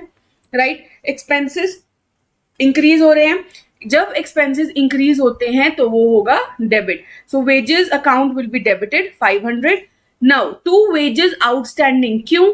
देखो ये जो वेजेस आउटस्टैंडिंग अकाउंट है ये बेसिकली एक लाइबिलिटी अकाउंट है, राइट? अभी भी लाइबिलिटी जो है हमारे शोल्डर्स पे है कि नहीं, कर्जदार है ना हम। सो वेजेस आउटस्टैंडिंग अकाउंट खोलेंगे जो एक लाइबिलिटी है, लाइबिलिटी यहाँ पे इंक्रीज हुई है हमारी, और जब लाइबिलिटी इंक्रीज होती है तो वो होती है credit, right? So wages to wages outstanding 500 500, right? अब इसको आप कैसे अपने इनकम स्टेटमेंट और अपने बैलेंस शीट में कैसे दिखाओगे? Let us understand this. देखो हम कैसे दिखाएंगे अपने P&L स्टेटमेंट में। हमारी P&L स्टेटमेंट में वेजेस कहाँ पे जाएंगे? ये हमारा डायरेक्ट कॉस्ट है ना, फैक्ट्री एक्सपेंस है बेसिकली वेजेस, तो ये डायरेक्ट कॉस्ट है। तो आपके इस ट्रेडिंग सेक्शन में ही हमारी जो वेजेस जो पहले 8,000 थी, अब उसमें हम ऐड कर देंगे, क्योंकि अभी तक हमने ये पे करनी है तो हमारा एक्सपेंस बढ़ गया है, तो ये आउटस्टैंडिंग वेजेस 500 हम ऐड कर देंगे, तो टोटल वेजेस होगी आपकी 8500, राइट? अब क्योंकि ये जो वेजेस आउटस्टैंडिंग है ये लाइबिलिटी भी तो है, तो क्या आपका लाइबिलिटी अकाउंट इंपैक्ट नहीं होगा? बिल्कुल होगा। सो कैसे करेंगे? आपके बैलेंस शीट में ऑन द लाइबिलिटी साइड आप लिखोगे आउटस्टैंडिंग वेजेस 500 रुपीज, बिकॉज ये स्टिल आपकी लाइबिलिटी है, राइट? सो आई होप ये आपको क्लियर है। लेकिन एक चीज और हमारे को ध्यान में आ रही है।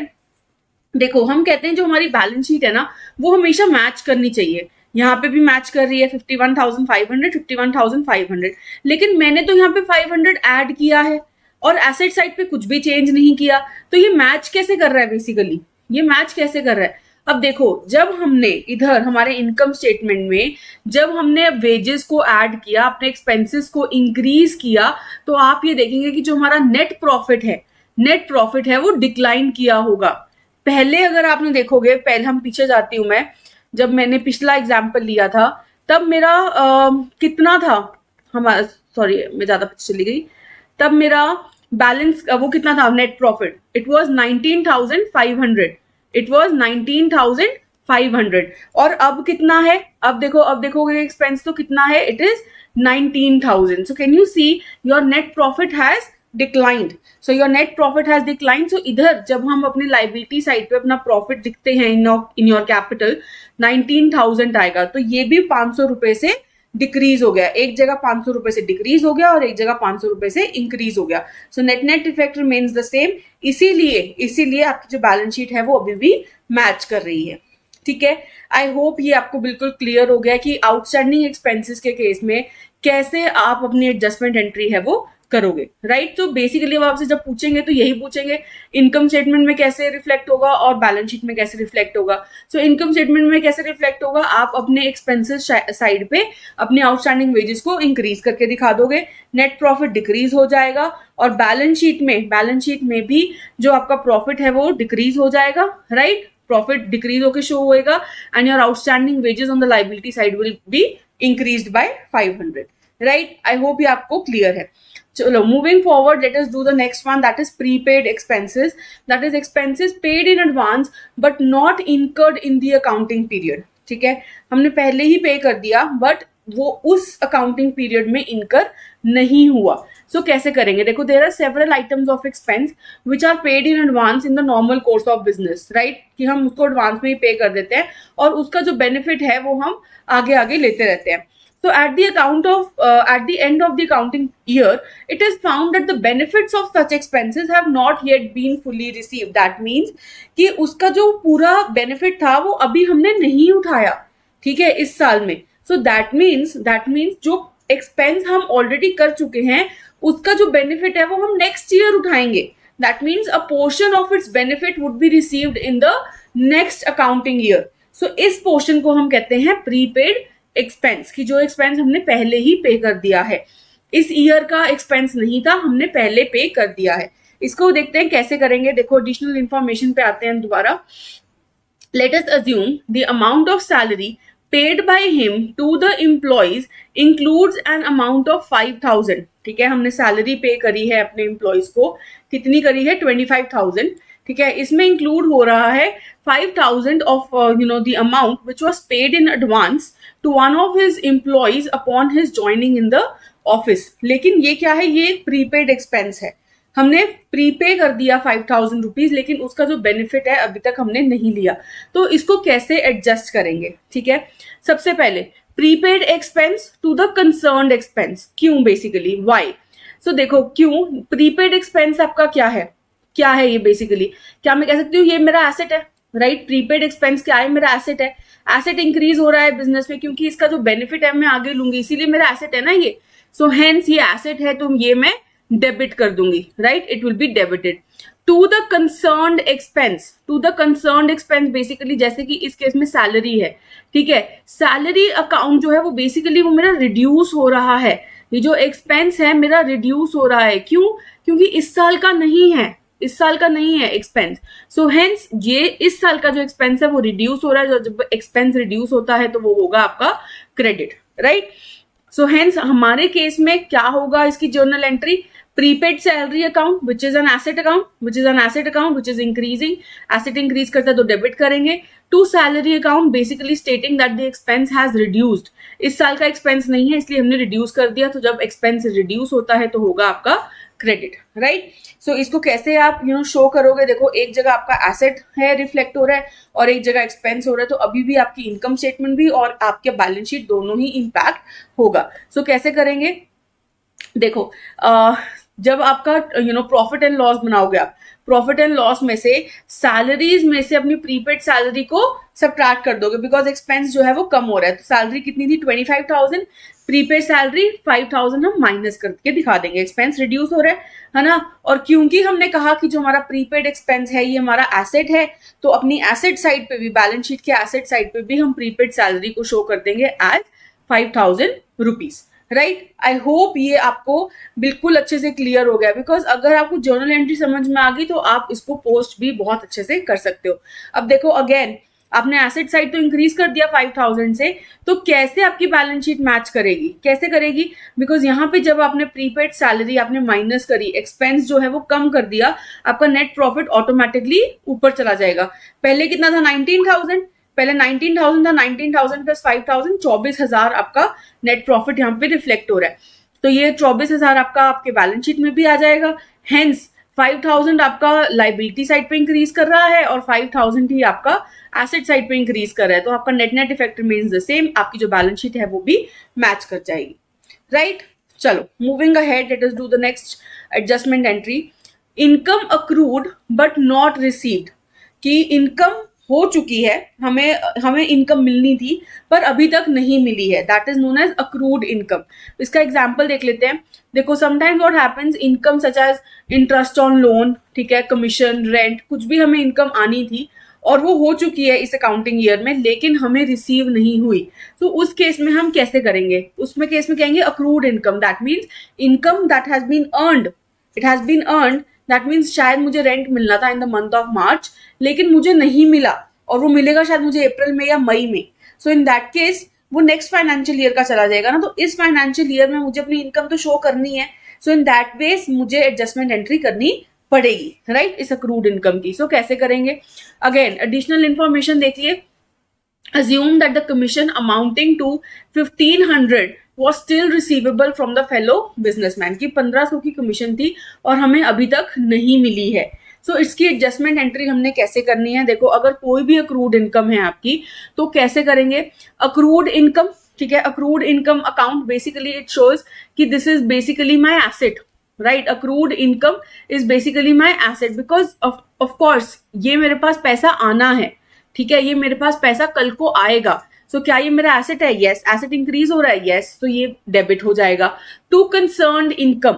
इनकम बेसिकली मीन्स रेवेन्यू, कि ये जो कमीशन है बेसिकली मेरा रेवेन्यू है, रेवेन्यू इंक्रीज कर रहा है।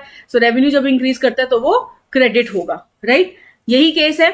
तो हमारे केस में 1,500 की कमीशन थी, तो 1,500 की कमीशन थी तो कैसे आ जाएगा? Accrued commission which is my asset, जो कल को मिलेगी हमें, to commission account that is my revenue, ठीक है, जो रिसीव होगा कल को। सो हेंस अक्रूड कमीशन जो एसेट है, एसेट इंक्रीज कर रहा है तो ये डेबिट हो जाएगा, और कमीशन जो मेरी रेवेन्यू है ये मेरा भी इंक्रीज कर रहा है तो ये भी आपका क्रेडिट हो जाएगा, right? So accrued commission to commission. अब इसकी कैसे जर्नल एंट्री, इसकी कैसे पोस्ट होगी in the profit and loss account and the balance sheet? देखो एक तरफ आपका एसेट है और एक तरफ आपका रेवेन्यू है। सो इन दैट केस कैसे करेंगे? Accrued commission to commission. So basically एक तरफ आपका एसेट है, एक तरफ रेवेन्यू है, तो बेसिकली आपका बैलेंस शीट भी इफेक्ट होगा और एक तरफ आपका इनकम स्टेटमेंट भी इफेक्ट होगा। तो इनकम स्टेटमेंट में आप कैसे शो करोगे अपनी revenue, commission received on your basically revenue side या फिर ऑन द क्रेडिट साइड, है ना, क्रेडिट साइड पे शो करोगे। कमीशन क्रेडिट कर रहे हैं ना, credit on the credit side आप किस नाम से शो करोगे, अक्रूड कमीशन के नाम से। अक्रूड कमीशन 1500, पहले कमीशन थी 5000, उसमें ऐड कर देंगे, आपका टोटल हो जाएगा 6500। और देखोगे आप जब आपका रेवेन्यू इंक्रीज हुआ ना, जब रेवेन्यू इंक्रीज हुआ तो ऑफकोर्स नेट प्रॉफिट भी आपका इंक्रीज होगा। पहले कितना था 24,000, अब आ गया आपका 25,500। सिमिलरली आपकी बैलेंस शीट में भी चेंजेस हो जाएंगे। बैलेंस शीट में भी अगर आप देखोगे प्रॉफिट आपका इतना ही आ गया 25,500 रुपए, और क्योंकि ये अक्रूड कमीशन आपका एसेट है तो ये आप अपनी एसेट साइड पे 1500 रुपीज शो कर दोगे, accrued commission 1500, right, on your asset side, right. I hope I am clear with this. I hope ये जो एडजस्टमेंट एंट्री है ये आपको समझ में आ गई है। एक कॉपी पेन लीजिए, करके देखिए तो आपको ज्यादा इजी भी लगेगा, ठीक है। चलो नेक्स्ट पे चलते हैं। Income received but not accrued, ठीक है। Income that has been received, that means पहले पैसे मिल गए, ठीक है, और अभी तक हमने उसका काम नहीं करके दिया, ठीक है। तो ये एक तरीके की लाइबिलिटी भी है ना। सो समटाइम्स ऐसा होता है कि इनकम मुझे रिसीव हो जाती है, पैसा मिल जाता है मुझे, ठीक है, but the whole amount of it does not belong to the current period, कि वो इस पीरियड का नहीं है, वो नेक्स्ट फाइनेंशियल ईयर का है basically. So the portion of income which belongs to the next accounting period is basically the income received, और you can say the unearned income. तो ये जो अनअर्न्ड इनकम है ये एक ना हमारी लाइबिलिटी की जैसी होती है, ठीक है। तो एडिशनल इन्फॉर्मेशन दोबारा देखते हैं। Let us assume Ankit has agreed in March 31, 2017 to sublet a part of the building to a fellow shopkeeper at the rate of 1000 per month. कब सोचा उसने, मार्च 31 में अग्री कर लिया। The person gives him rent of 3000 in advance for the next 3 months of April, May and June. तो उसने मार्च में ही उसको 3000 रुपीज दे दिए, और कब के दिए हैं, नेक्स्ट फाइनेंशियल ईयर के अप्रैल, मई और जून के, ठीक है। तो ये कैसे ये भी हमारी अक्रूड इनकम है, अनअर्न्ड इनकम है बेसिकली। तो इसको कैसे करेंगे, देखो, कंसर्न्ड इनकम दैट मीन्स ये जो हमें रेंट है, हमारे केस में रेंट है। अब ये रेंट क्या है, बेसिकली रेंट हमारा क्या हो गया, ये कहने को हमारा रेवेन्यू है, ठीक है। कहने को जो हमारा रेवेन्यू है, जो रेवेन्यू लेकिन हमारा यहाँ पे डिक्रीज कर रहा है, क्यों, देखो रेवेन्यू हमको रिसीव तो हुआ, पहले ही हमें मिल गया 3000 रुपीज का एडवांस, लेकिन इस केस में जो रेवेन्यू है वो हमें डिक्रीज करना पड़ेगा अपना, क्यों, क्योंकि हमारे इस साल का नहीं है ये रेवेन्यू। हेंस तो ये जो भी कंसर्न इनकम है, हमारे केस में रेंट, उसको हम डिक्रीज करेंगे। तो रेवेन्यू जब डिक्रीज होता है तो वो क्या होगा, debit, right. And to income received in advance, so ये बेसिकली क्या है, ये मेरी लाइबिलिटी है, राइट, कि इनकम मुझे जो पहले ही मिल गई है और इसका जो बेनिफिट है वो मुझे बाद में देना पड़ेगा। सो ये एक मेरे सर पे लाइबिलिटी है, लाइबिलिटी इंक्रीज करती है, लाइबिलिटी इंक्रीज करिए तो होगी वो क्रेडिट, राइट। सो इसकी जर्नल एंट्री क्या हो जाएगी, rent received to rent received in advance, ठीक है।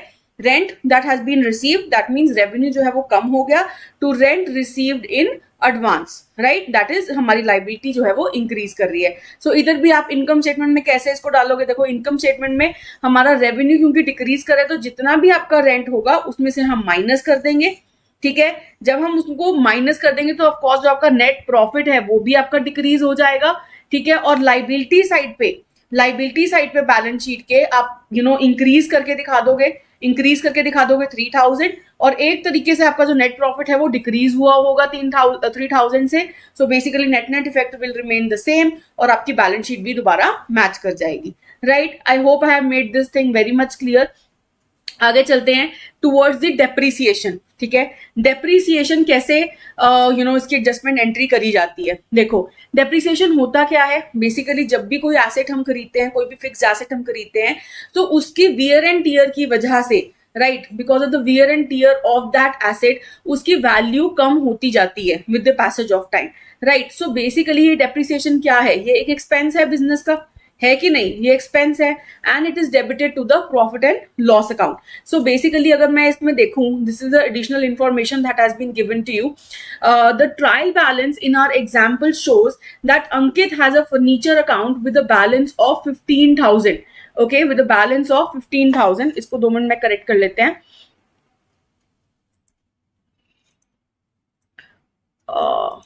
Just a second. Yes. So with a balance of 15,000, let us assume that furniture is subject to depreciation of 10% per annum, right? So हमारा जो trial balance था वो ये show कर रहा है कि फर्नीचर में फर्नीचर 15,000 का है, बिल्कुल शो कर रहा है, ठीक है. और डेप्रिसिएशन कितने का है? 10% पर एनम. सो कैसे करेंगे? डेप्रिसिएशन क्या है? एक एक्सपेंस है. एक्सपेंस बिजनेस का इंक्रीज कर रहा है, तो एक्सपेंस जब इंक्रीज करता है तो डेबिट होगा. और ये जो फर्नीचर अकाउंट है ये क्या है? मेरा एसेट है. और एसेट जो है डिक्रीज करेगा इसकी वैल्यू, एसेट की वैल्यू तो डिक्रीज करेगी, सो जो फर्नीचर अकाउंट है वो आपका क्रेडिट हो जाएगा. सो डेप्रिसिएशन टू फर्नीचर 1500 कैसे आया? 15,000 into 10%, right? Into 10%, that is 1500, right? I hope this is very much clear. बहुत ही easy है, इसकी एडजस्टमेंट एंट्री बहुत ज्यादा इजी है. अब कैसे इसको आप अपनी इनकम स्टेटमेंट और बैलेंस शीट में दिखाओगे? इनकम स्टेटमेंट में अपनी एक्सपेंसेस साइड पे आप डेप्रिसिएशन शो कर दोगे 1500 का. जब एक्सपेंसेस आप शो करोगे तो आपका जो नेट प्रॉफिट है ना, एक्सपेंसेस इंक्रीज करेंगे तो जो नेट प्रॉफिट है वो कम हो जाएगा, राइट? सो नेट प्रॉफिट आपकी बैलेंस शीट में भी कम हो जाएगा 1500 से. और आपकी एसेट साइड पे भी जो आपका फर्नीचर है वो 1500 से डिक्लाइन हो जाएगा, right? So this is how you will show this in your income statement and your balance sheet as well. देखो क्विकली हम यहाँ पे देख लेते हैं. हमारी डेप्रीसिएशन जो है, डेप्रीसिएशन हम यहाँ पे शो कर देंगे on your expenses side, on the debit side 1500. आपका जो नेट प्रॉफिट है वो भी कम हो जाएगा, 24,000 रह गया, ठीक है. और फिर हम यहाँ पे अपनी बैलेंस शीट में भी दिखा देंगे प्रॉफिट, ठीक है, 24,000 का ही. और अपनी बैलेंस शीट में ऑन दी एसेट साइड हम डेप्रिसिएशन को सब्ट्रैक्ट कर देंगे फ्रॉम द फर्नीचर, या फिर फर्नीचर को आप रिड्यूस करके दिखा सकते हो. तो कितना आ जाएगा आपका? 13,500, right? So this is basically the adjustment of your depreciation as well. I hope I have made these things very much clearer to you, right? Moving ahead, now how does the balance sheet gets balanced? Although I have told this to you कि ये जो balance sheet है ये balance actual में हो कैसे जाती है. देखो डेप्रिसिएशन क्या है? बेसिकली मेरा एक्सपेंस है. तो एक्सपेंस क्या हो रहा है? एक्सपेंस हमारा रिड्यूस हो रहा है. बेसिकली एक्सपेंस से हमारा जो नेट प्रॉफिट है वो रिड्यूस हो रहा है. क्यों? बिकॉज एक्सपेंस जब बढ़ता है ऑर्गेनाइजेशन में, जब एक्सपेंस बढ़ता है तो प्रॉफिट कम होगा ना, प्रॉफिट कम हो जाएगा क्योंकि हमें ज्यादा पे करना पड़ेगा एक्सपेंस, तो प्रॉफिट जो है वो ऑटोमेटिकली कम हो जाता है. सो ये जो प्रॉफिट है, ये प्रॉफिट हम अपने बैलेंस शीट में रिफ्लेक्ट करते हैं, राइट? तो ये 24,000, यहाँ पे भी 24,000 आ जाएगा. पहले ज्यादा था हमारा प्रॉफिट, पहले हमारा प्रॉफिट था 25,500, राइट? सो अब 1500 उसमें से सब्ट्रैक्ट हो गया है तो आ गया आपका 24,000 ही सिर्फ आपका प्रॉफिट रह गया है. और आपका बैलेंस शीट में अगर हम आपकी एसेट साइड पे भी देखें तो एसेट साइड भी आपका 1500 से कम हो गया है. क्यों? क्योंकि फर्नीचर में डेप्रिसिएशन लग गई 1500 की, तो वो भी आपका 1500 से रिड्यूस हो गया है. तो बोथ द साइड्स 1500 से ही रिड्यूस हो रहा है. तो net effect remains the same और आपकी जो बैलेंस शीट है वो मैच कर जाएगी, राइट? सो ये जो एस्पेक्ट है ये मैं आपको पहले ही समझा चुकी हूँ कि आपका जो बैलेंस शीट है वो हमेशा मैच करनी चाहिए, क्योंकि हमारा डुअल कंसेप्ट का प्रिंसिपल है. हर एंट्री 2 जगह पे जरूर आती है और 2 जगह की आने की वजह से हमेशा आपका जो बैलेंस शीट है वो मैच करेगा, राइट? चलो moving ahead to your bad debts. अगर आपकी कंपनी में कोई बैड डेट्स हो गया एंड दैट मीन्स आपने किसी से पैसे लेने थे लेकिन उसने नहीं दिए, right? So what are bad debts? It refers to the amount that the firm has not been able to realize from its debtors. It is regarded as a loss and termed as a bad debt. कि हमने उससे पैसे लेने थे लेकिन उसने हमें पैसे नहीं दिए by because of any reason. So that is basically the loss of the organization, right? So when the bad debt is recognized, the debtors are reduced by the same amount. Of course, यही debtors थे, हमने जो expect किए थे कि हम इतना पैसा देंगे, लेकिन bad debt हो गई तो debtors में से ही हम इसको reduce करेंगे, right? Again, additional information देखिए. Assume in addition to bad debts of 4,500, is bad debts given to you? Yes, it is given to you of 4,500. ठीक है. Further bad debts have been recognized amounting to 2,500 की 2,500 रुपए के और भी bad debts हो गए. तो सबसे पहले तो आप इसकी जर्नल एंट्री कैसे करोगे? देखो, बैड डेट्स क्या है? लॉस है बिजनेस के लिए, लॉस है या फिर आप कहो एक्सपेंस है, एक्सपेंस इंक्रीज हो रहा है, एक्सपेंस जब इंक्रीज होता है तो वो डेबिट होता है, so hence bad debts will be debited 2500। ये डेटर्स क्या है? आपके एसेट्स हैं, एसेट रिड्यूस हो रहा है क्योंकि ऑफ कोर्स आपके डेटर्स में से ही हम माइनस करेंगे, सो डेटर्स जब रिड्यूस हो रहे हैं, आपका एसेट रिड्यूस हो रहा है, तो यहाँ पे आपका एसेट रिड्यूस होने पे वो क्रेडिट हो जाएगा। So bad debts to debtors will be our journal entry 2500 right. चलो, अब इसको आप कैसे अपनी इनकम स्टेटमेंट और बैलेंस शीट में शो करोगे? राइट, सो आपकी इनकम स्टेटमेंट में क्योंकि ये बैड डेट्स आपके एक्सपेंसेस हैं, सो ये आप एज एक्सपेंस शो कर दोगे। ठीक है, पहले बैड डेट्स से 4500 के और उसमें और 2500 के एक्सपेंसेस ऐड हो गए हैं, तो टोटल एक्सपेंस हो गया 7000 का। 7000 का टोटल एक्सपेंस या फिर लॉस कह लो।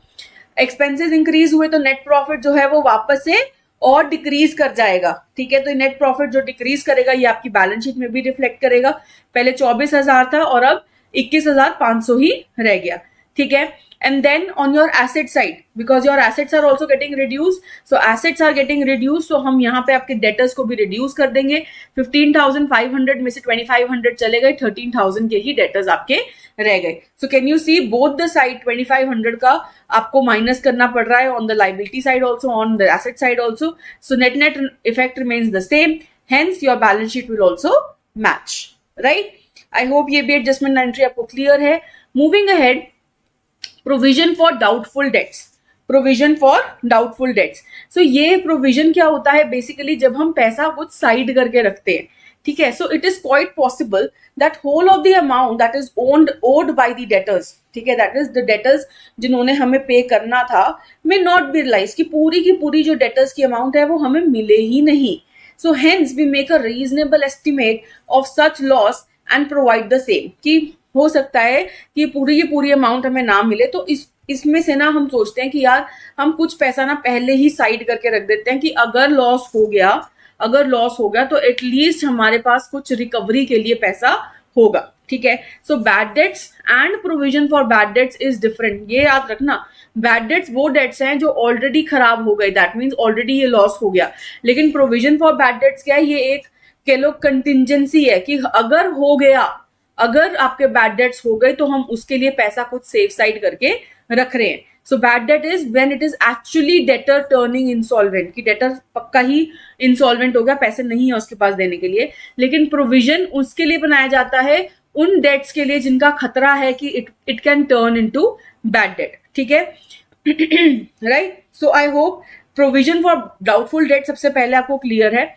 नाउ इसको भी करके देख लेते हैं। एडिशनल इंफॉर्मेशन देखो, Ankit feels that 5% of his debtors are likely to default on their payments. ठीक है, दैट मीन्स कितने डेटर्स थे? 15,500 के डेटर्स थे, और उसमें से 5% के जो लोग हैं वो नहीं पे करेंगे। लेकिन एक चीज याद रखो, जो हमने पिछला भी क्वेश्चन किया था, बिकॉज हम बेसिकली उसी से आगे चल रहे हैं। 15,500 में से 2,500 के एडिशनल बैड डेट्स हो चुके हैं। 15,500 में से एडिशनल 2,500 के डेट्स हो चुके हैं।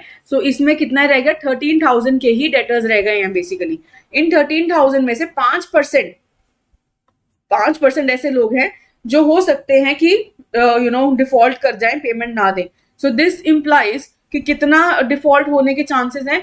13,000 इंटू 5%, दैट इज 650 रुपीज होने के चांसेस हैं कि ये 650 रुपीज हमें ना मिले। तो इसकी एडजस्टमेंट एंट्री भी कैसे करते हैं? देखो, profit and loss account to provision for doubtful debts. So basically ये जो प्रोविजन हम बना रहे हैं, ये जो हम प्रोविजन बनाते हैं ना, ये बेसिकली होती है एक लाइबिलिटी के जैसे है। ठीक है, ये याद रखना हमेशा, जो भी हम प्रोविजन बनाते हैं, this is like a liability to us. ठीक है, दैट मीन्स कभी ना कभी ये यूज अप हो ही जाएगा। ठीक है, कि अगर ये डिफॉल्ट हो गया तो ये यूज अप होगा।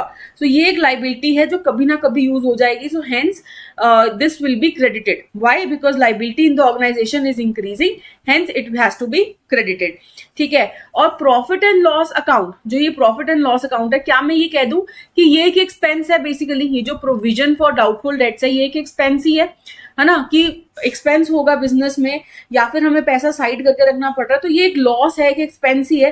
सो एक्सपेंस जब इंक्रीज होता है तो वो डेबिट होगा, राइट। सो योर, अगर हम इधर कुछ हमने प्रोविजन फॉर डाउटफुल डेट्स तो नहीं लिख सकते थे, तो हेंस हमने इसको प्रॉफिट एंड लॉस को ही डेबिट कर दिया है, ठीक है। So profit and loss to provision for doubtful debts, तो इसकी कैसे इनकम स्टेटमेंट और अपने बैलेंस शीट में एंट्री जाएगी। So profit and loss account में हम डेबिट कर देंगे provision for doubtful debts, it can be treated as an expense basically 650 rupees का। सो जब ये एक्सपेंस हमारा इंक्रीज हो रहा है तो आपका जो नेट प्रॉफिट है वो डिक्रीज हो जाएगा बाय 650 रुपीज। आपका net profit in your balance sheet will also be reduce by 650 rupees. और आपके डेटर्स में से, डेटर्स क्योंकि वो भी तो रिड्यूस हो जाएंगे, डेटर्स रिड्यूस हो जाएंगे, ठीक है। तो ये जो प्रोविजन फॉर डाउटफुल डेट्स है, या तो हम यहीं से इसको माइनस कर सकते हैं, ठीक है, प्रोविजन फॉर डाउटफुल डेट्स, या फिर उसको हम अपनी लाइबिलिटी साइड पे भी रख सकते हैं, ठीक है। सो ये जो प्रोविजन फॉर डाउटफुल डेट्स है ना, या तो इसको आप लाइबिलिटी भी मान सकते हो, या फिर इस केस में जैसे इन्होंने ये माना है कि ये हमारा एसेट है, जो एसेट रिड्यूस हो रहा है, ठीक है। ऑल्दो इसको हम एसेट नहीं मानते हैं, बिकॉज ऑल द प्रोविजंस, जो भी हम प्रोविजन क्रिएट करते हैं वो लाइबिलिटी होती है बिजनेस के लिए, हम ऑलरेडी पढ़ चुके हैं ये, है ना, अपनी बैलेंस शीट चैप्टर में। तो या तो इसको लाइबिलिटी साइड पे भी शो कर सकते थे, या फिर हमने उसको एसेट्स में से, डेटर्स में से जस्ट माइनस करके दिखा दिया है प्रोविजन फॉर डाउटफुल डेट्स, ठीक है। तो 650 हमने रिड्यूस करके दिखा दिया अपनी बैलेंस शीट से, राइट।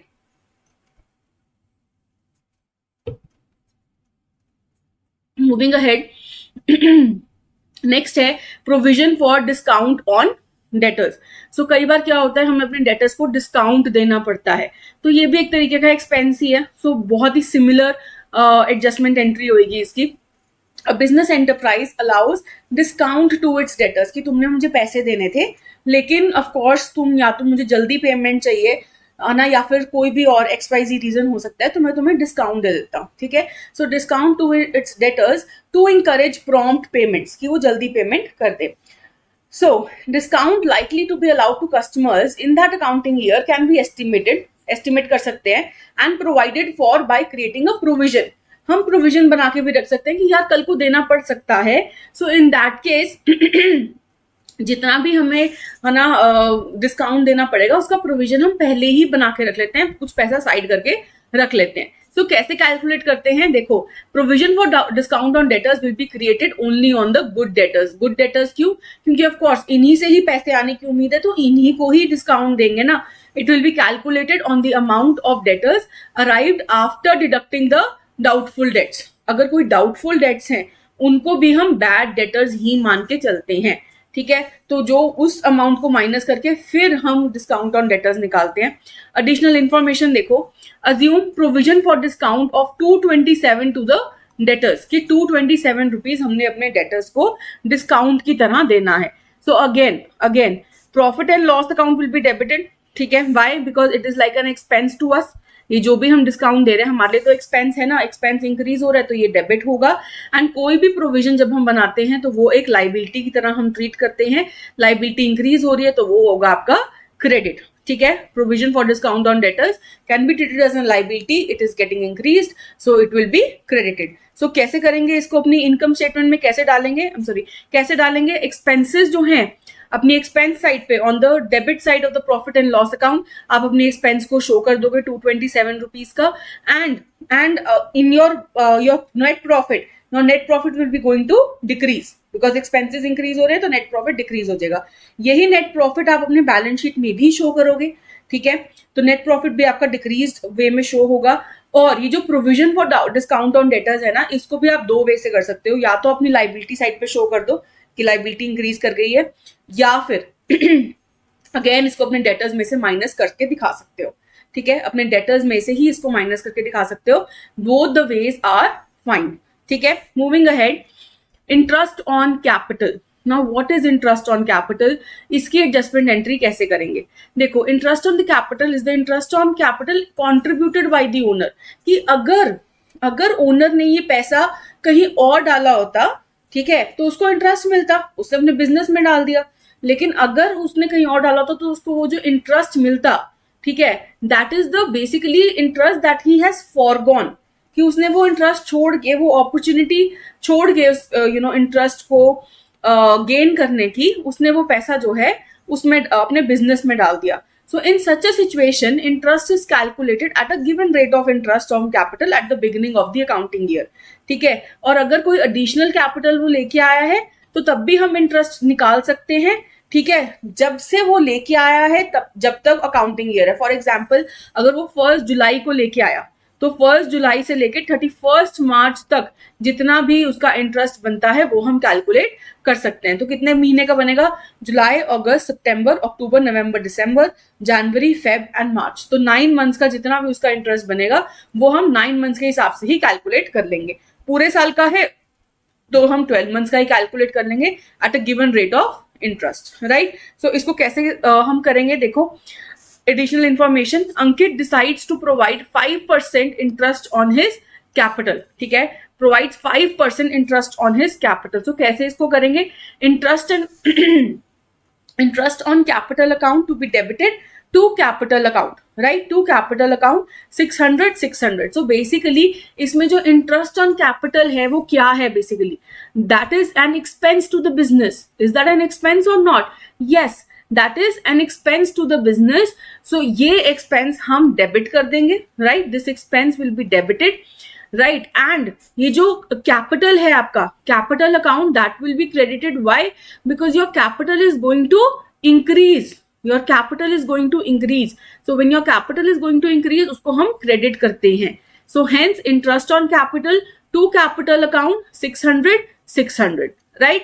So इसको आप कैसे करोगे? इसको अपनी इनकम स्टेटमेंट में और प्रॉफिट एंड लॉस में क्योंकि आपका एक्सपेंस बढ़ रहा है, इंटरेस्ट ऑन कैपिटल आपका एक्सपेंस है, बेसिकली वो आपका बढ़ रहा है.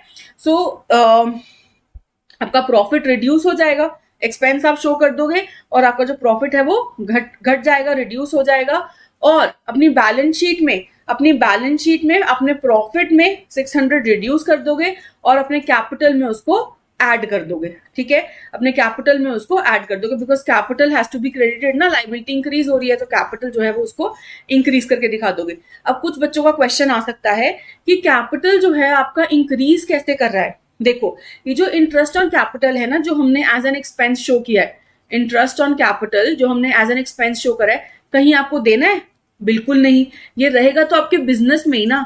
ये जो पैसा है इंटरेस्ट ऑन कैपिटल 600 रुपीज, ये रहेगा तो आपके बिजनेस में ही. ठीक है, तो हम क्या कहते हैं कि ये कैपिटल में ही इसको ऐड कर देते हैं, बिकॉज ये है तो ओनर का ही पैसा, एक्सपेंस है उसका. ठीक है, एक्सपेंस है कि अगर वो कहीं और पैसा डालता तो उसको ये गेन मिलता, लेकिन उसको नहीं मिल रहा तो उसके लिए एक एक्सपेंस की जैसे है. सो हेंस ये वो अपनी पॉकेट से दे नहीं रहा, सो हेंस हम इसको कैपिटल में ही वापस ऐड कर देते हैं. ठीक है, so your capital will get added by 600. ठीक है जी, I hope it is clear. All the adjustment entries very much clear to you.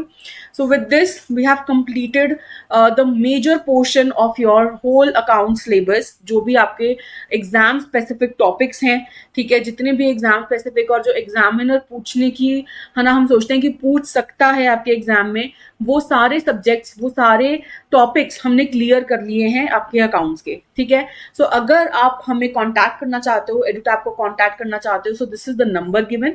वरना आप हमारी वेबसाइट को भी विजिट कर सकते हो, दैट इज edutap.in. कैसे करना है मैं आपको बता देती हूँ. हमने कैसे करना है, हम जाएंगे हमारे edutap.in. ठीक है, edutap.in. यहाँ पे कोर्सेज सेक्शन के अंदर यूपीएससी ईपीएफओ के अंदर, राइट, हम नीचे जाएंगे तो हमारे पास ये सारे कोर्सेज आ जाएंगे जो एडुटैप आपको आपके यूपीएससी ईपीएफओ के लिए प्रोवाइड करवा रहा है. This is the master course 2026-27 का, जिसमें सब कुछ मिल जाएगा. आपके concept classes, notes, current affairs के magazines, solve previous year questions, chapter wise mock test, current affairs mock test, full end mock test, everything will be available to you. ठीक है, लेकिन अगर आप चाहते हो कि आपको स्पेशल सब्जेक्ट कोर्स लेना है, दैट मीन्स अगर आप कुछ लिमिटेड नंबर ऑफ सब्जेक्ट्स ही लेने हैं तो आप वो भी अवेल कर सकते हो.